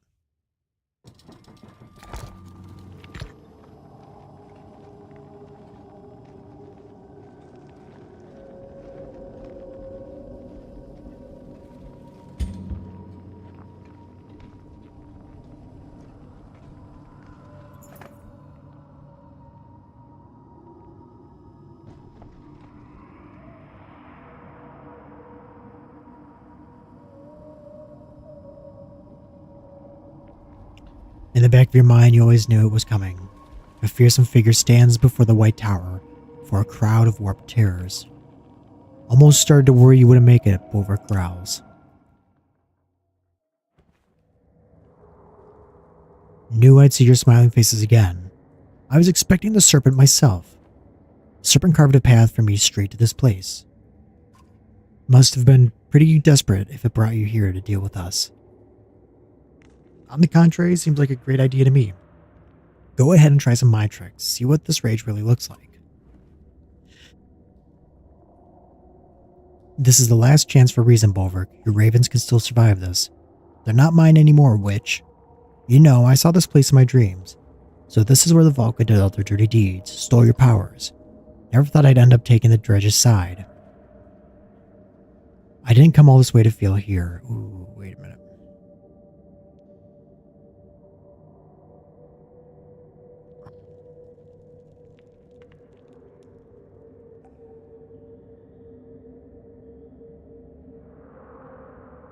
We're going to take him off guard. You lunge, your weapon arching towards Bulwark with momentum. We don't want to give him any advantage. Take him out now. But he has a significant advantage against us because we have a lot of wounded here.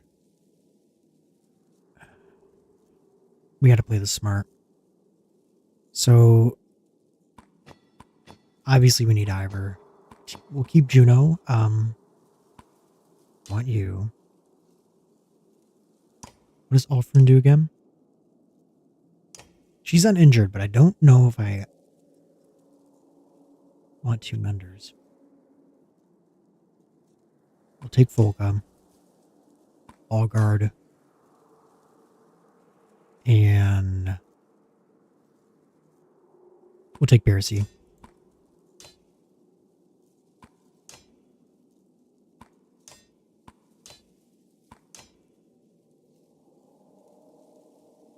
Let's get...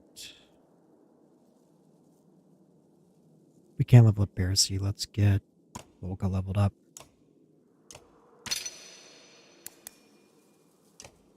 And we'll level her up again. Give her the title of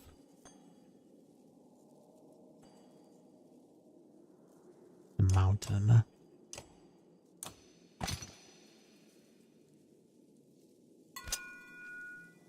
Resist armor damage.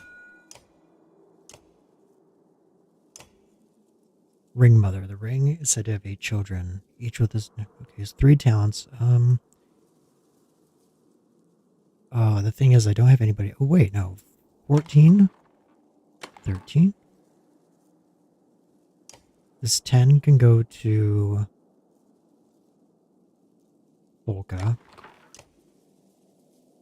Ball guard. Pharisee. Okay. Let's see if this works. Because if it doesn't, we're all going to die. So, you know.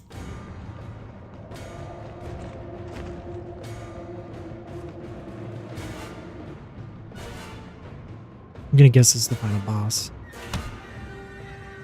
Ivor's in the middle. I don't know how I feel about that.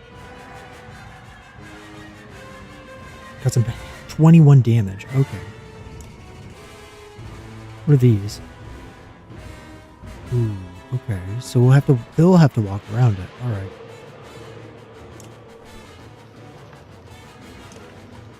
I honestly don't know how to keep these guys in here.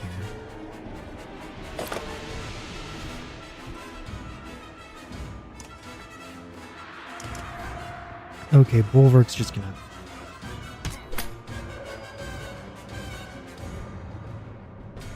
Let's move Ivor back, actually.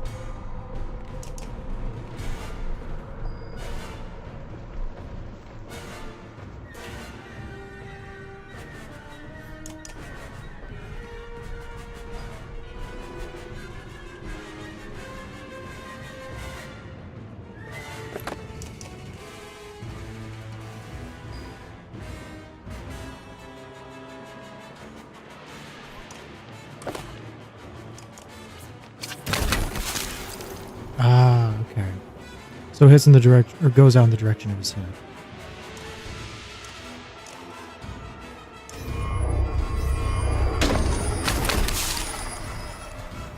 Yes, we can use Bulwark against them.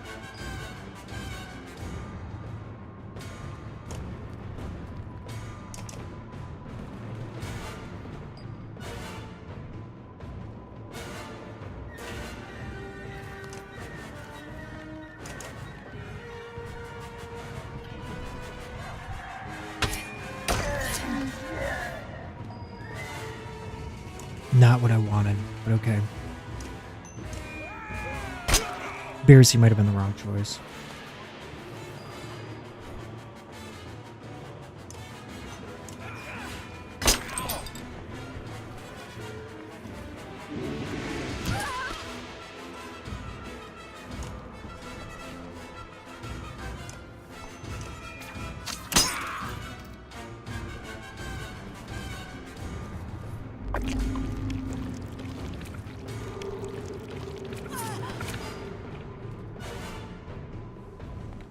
Juno's all out of mana?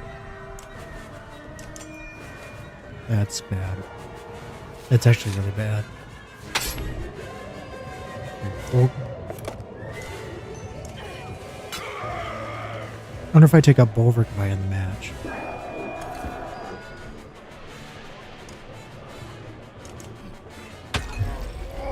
Nope. That gets rid of the biggest pain.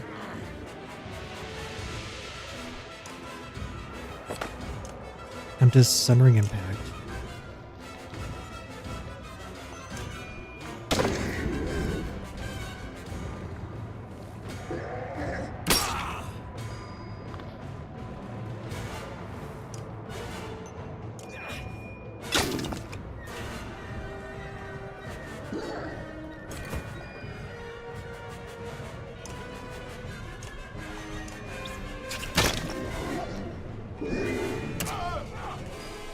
He's Pharisee already 1 health.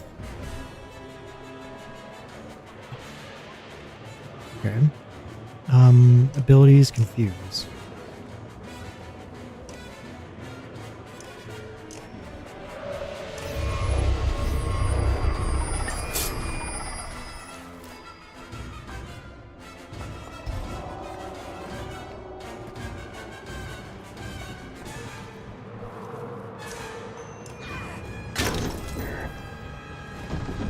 Mm, 24 damage. Cool.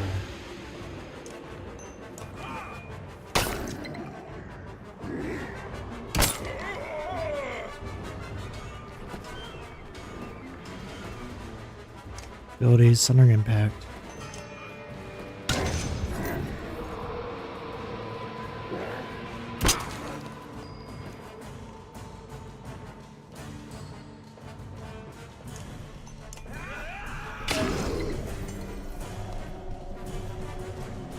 There goes Juno.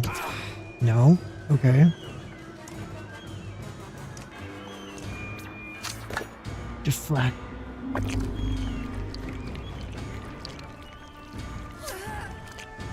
Juno's gone. Damn it. Okay.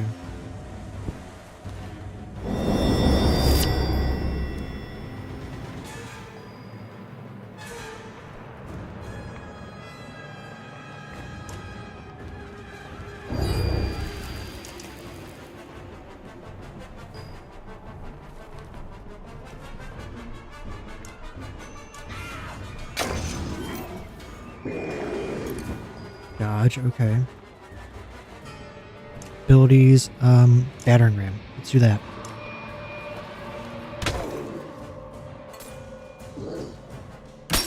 Pharisee's almost gone, okay. Abilities, Sundering Impact.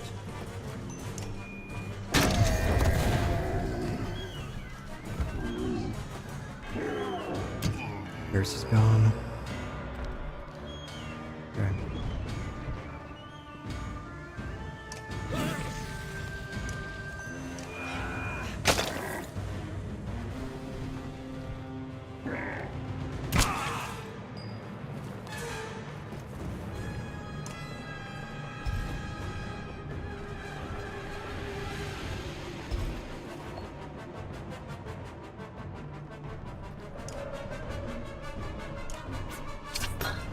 Black, come on.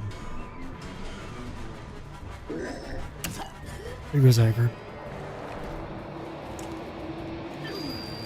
Abilities, confuse.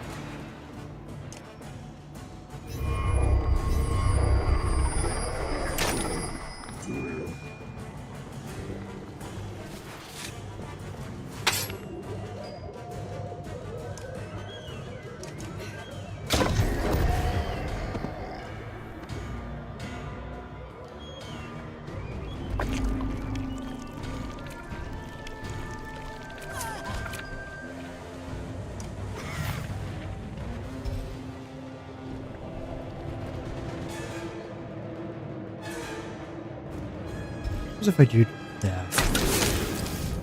It hit both of us. That was a bad idea.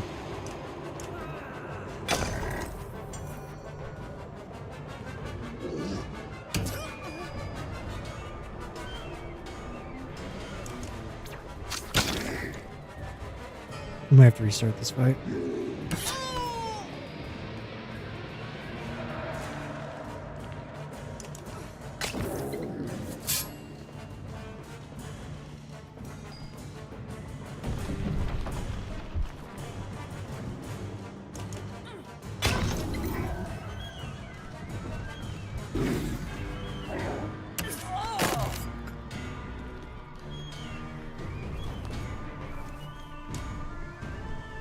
Abilities, Bloody Flail.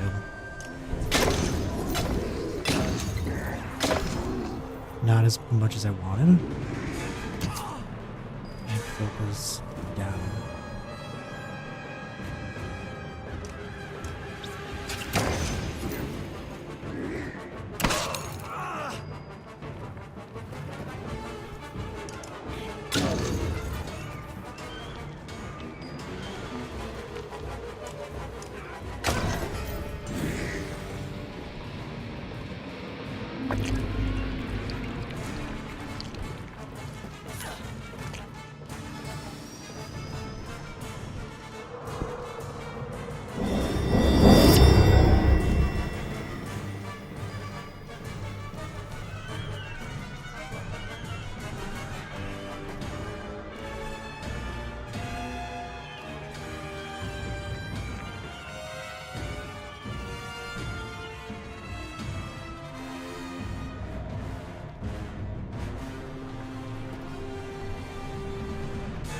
Four damage, 10 damage. Let's just take him out.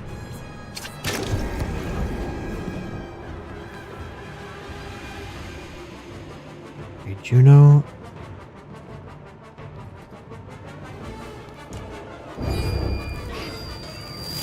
Abilities. Confuse.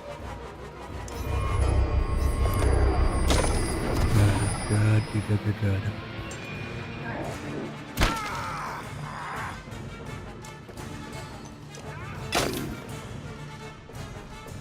We might be able to win this. So, I hope that would be the kill. Deflect. No. Oh, wait. Abilities confuse. Okay.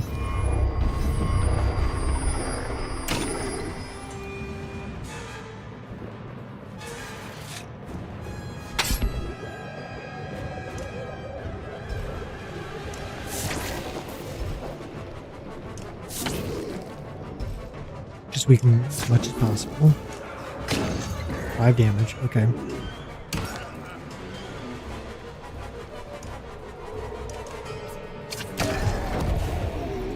Of 16.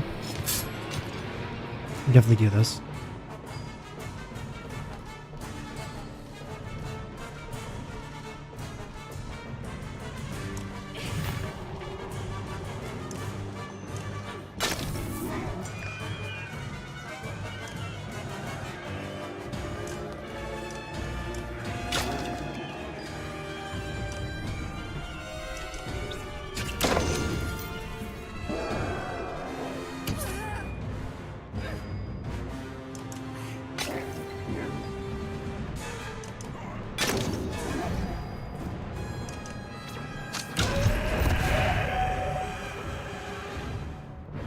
There we go.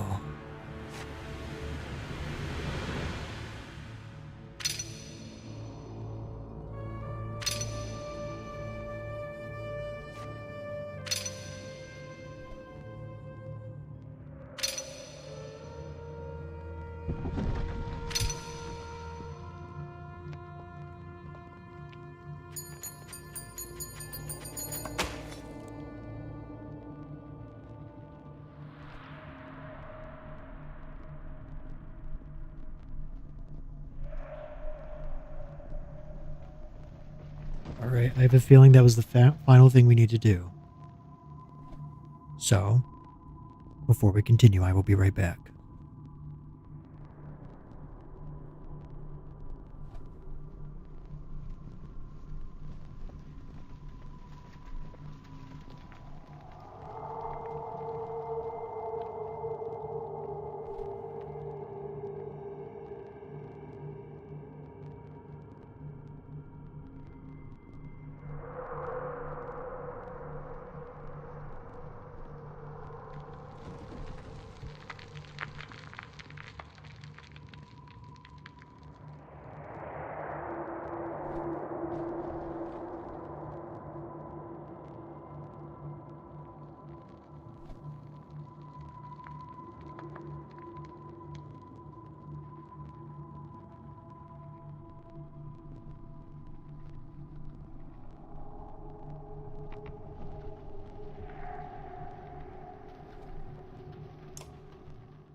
Let's see what happens.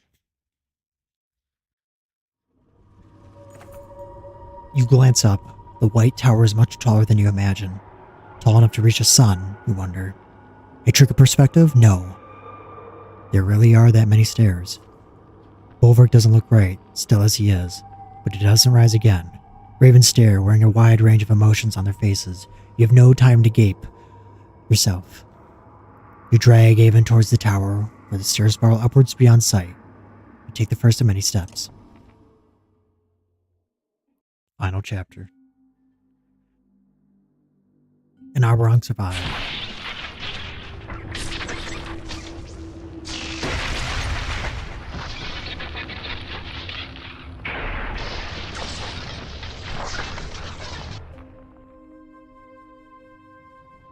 Quickly, the top of the tower is just up these stairs. This is crazy. Still can't believe that's an actual sun. You're going to put yourself back in the sky somehow? Ivan will. You know there has to be another way. I can't. You can. We've come this far. Juno, wait. If this is really happening now, give me a moment. Juno and Avon embrace one final time. Avon whispers something meant only for her. Then you are forced to move on.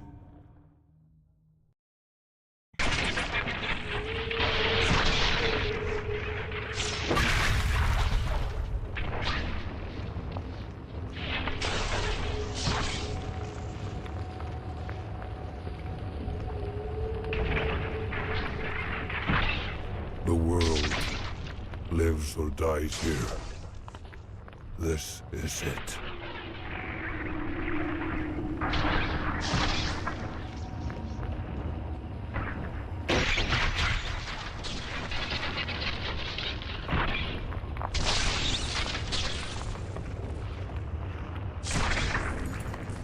At the center of the tower, Juno sits upon the pedestal. Avon reluctantly begins his task. Juno hovers in the air and obeys. It looks peaceful, as it's finally letting go of all the burdens she has carried this far. You hear familiar rumbling. Is it a bulwark? No, it's the serpent.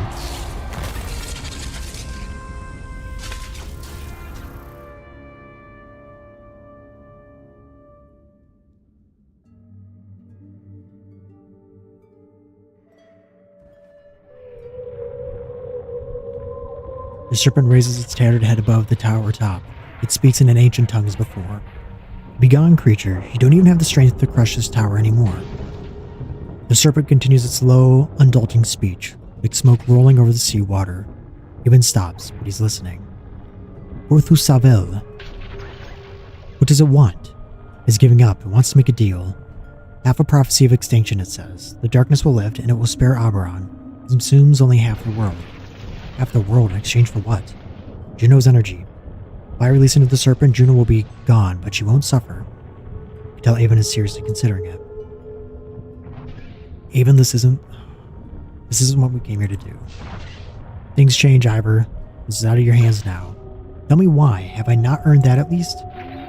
Avon returns his frustration to you, or turns his attention to you with frustration on his face. Behind him, the serpent rattles its resentment at being ignored. Why? Because Juno does not deserve this. Don't you understand what is happening here? How could I? It's been nothing but lies and secrets since we first met. What choice did we have? Try to imagine if I told you the truth when we met. It was hard enough convincing anyone to listen in the first place. Back in Sagerholm, when I begged you to wait for Juno, how long did you wait? Would you have been so quick to abandon Rook Roulette? After all I did in Eidertroff to save the Varl from extinction, if you knew the truth, you would have drowned me in a lake yourself. I couldn't even trust you to save yourself. We waited because we trusted you. True enough, but only until you had to consider your own discomfort. What's the point of this, Ivor? So brothers and clansmen can keep killing each other over petty disputes? So Varl and Dredge can go destroying each other over ancient history? Even after we realized the Dredge were only fleeing to the darkness, same as the rest of us. Even after discovering a Dredge child dying in the snow, an infant, everyone was ready to slaughter like a pig.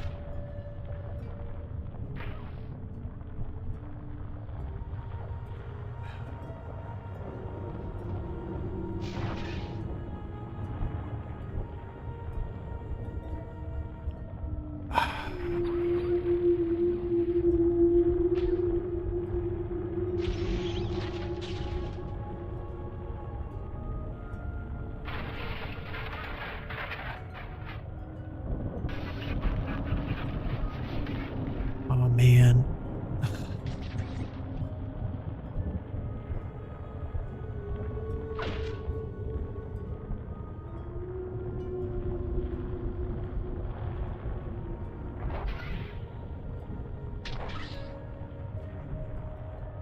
And yet the church, I don't know what to say with this one.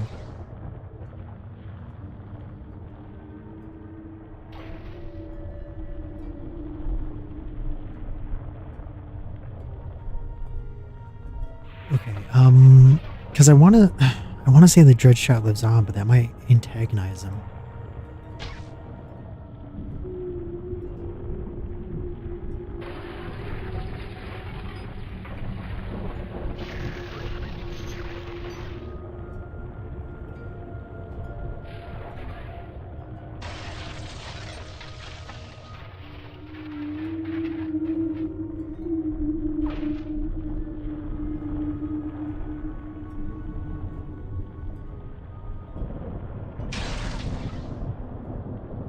And yet the judge trial lives on. So maybe 1 in 1,000 is spared. Is this really what you want to argue about now? Look, you've made some good points, but try to put yourself in my position. As to weigh the fate of the world against your loved ones, would anyone choose the world? Serpent slithers anxiously. It is not accustomed to being ignored, but Avon seems determined to get this off his chest. We both know how this world really is. Remember Dengler's Godstone? The old woman lies to our faces about who attacked who. She mocks us for not butchering the stone hurler on sight. And even with the truth laid so bare before us, there was a debate. How can we hope to overcome this kind of spite and ignorance, that hatred? What are we fighting to preserve exactly?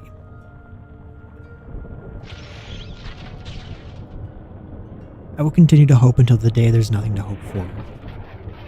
I know you believe that, but you don't know the depths of it the way I do. There was a woman near the Orsma River. If we somehow survived crossing that chasm, some of their own clansmen had tried to tie her to a stake, which, they screamed, she was meant to starve to death. I could still see her face, the torture and the pain. You remember how many days she had hung there, starving before we arrived? I'm gonna go with 3 days? What they told us. Maybe those men lied, or with the sun stopped, maybe they miscounted. She had been there at least 7 days already. I could feel her agony in the tapestry. According to their own absurd rules, it proved she wasn't a witch. She should have been freed. Can you imagine suffering like that for a world that doesn't even remember you? That's what this is about, isn't it? This is about Juno. I'm not trying to make everything about Juno. I just need to believe in what I'm supposed to do. Avon seems swayed by your arguments. The coils of the serpent are wrapping tighter around the tower. You can feel its patience growing thin. When we found Juno's body smashed and broken on the frozen sea, I saw that the same fate for her as that poor woman starving to death, suffering, alone and forgotten. Everyone else was so quick to give up on her. I'm grateful that you did not, but that's what you're asking me to do now. It must sound pathetic. I realize it has to be hard to sympathize, but maybe of all people you can, Ivor. When you stood against Bellower on the bridge at Nidotroft, I finally recognized you. I knew what you had done to Reyes and his child. You followed us to Borisgard to finish the job. What would you give to have Rook back? Don't make Juno suffer an even worse fate. Please, Ivor. Trust me to find a solution. Avon turns back to the serpent, his body radiating immense power as he speaks to it again. Ulfrun gives you a severe look, as if to say he lies. Recall our plan to complete the ritual in place of Ivan. If you're going to do something, it has to be now.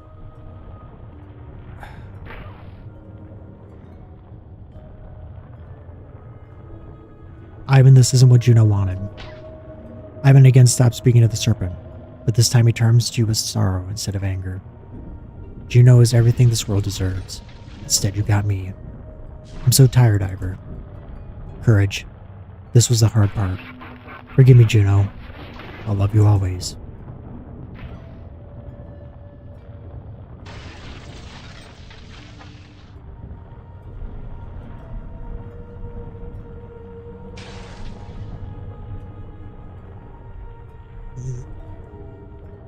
Is Avon meant to be stuck in this position?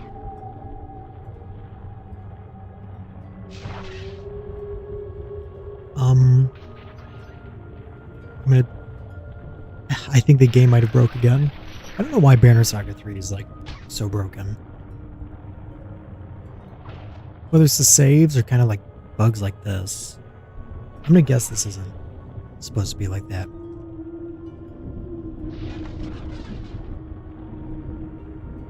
Let me just check real quick to see if this is supposed to be the case.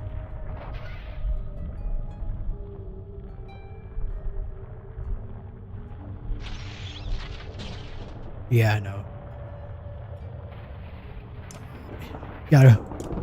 Is there anything? No, okay, so we'll load it back up real quick. Oh, there we go.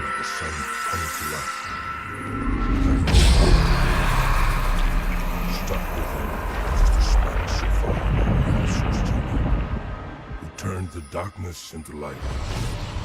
I will leave the sun behind as we departed the inner earth. I expect he will return there often. No warp crossed our path on the long trek home. They have all turned to ash. And now, we are coming to this journey's long end. The same thought rattling around my head the whole way. Do I dare to hope?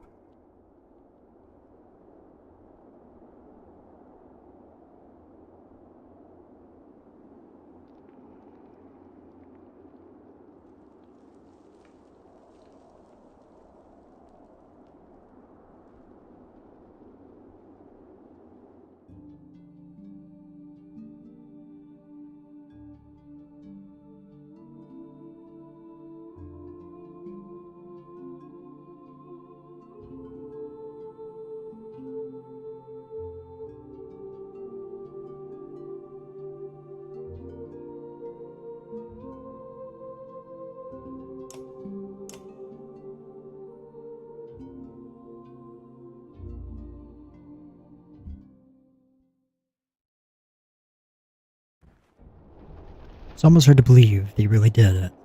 Whatever it is. But the sun's actually moving again. For a long time, things were looking pretty hopeless. The gods are dead, the world turned to dust. Still we survive. Are we all that's left?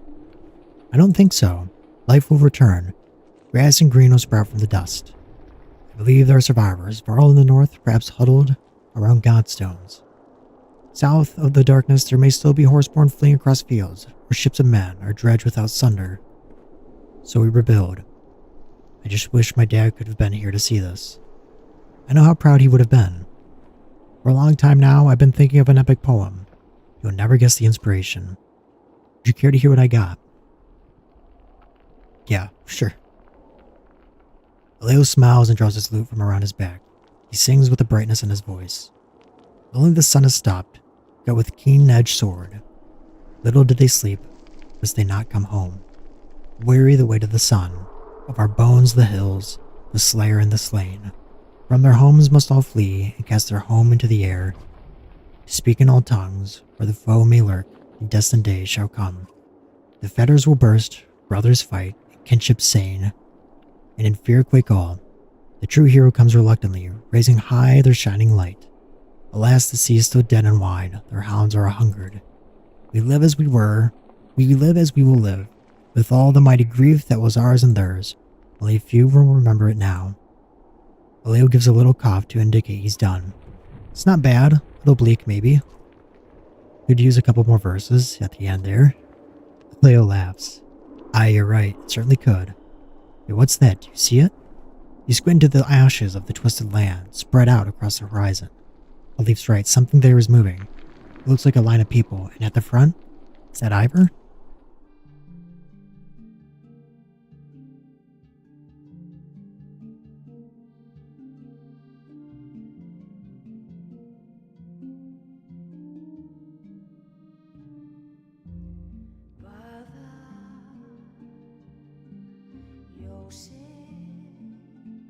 And that was Banner Saga 3 in the Banner Saga trilogy.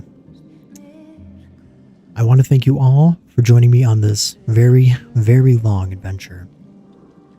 From the beginning with Rook, to the end with Alep.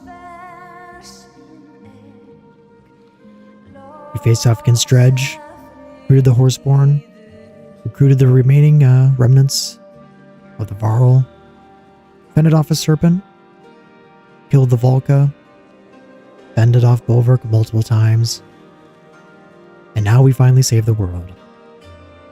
Thank you all for watching, and I'll see you next time when we find something new to journey through.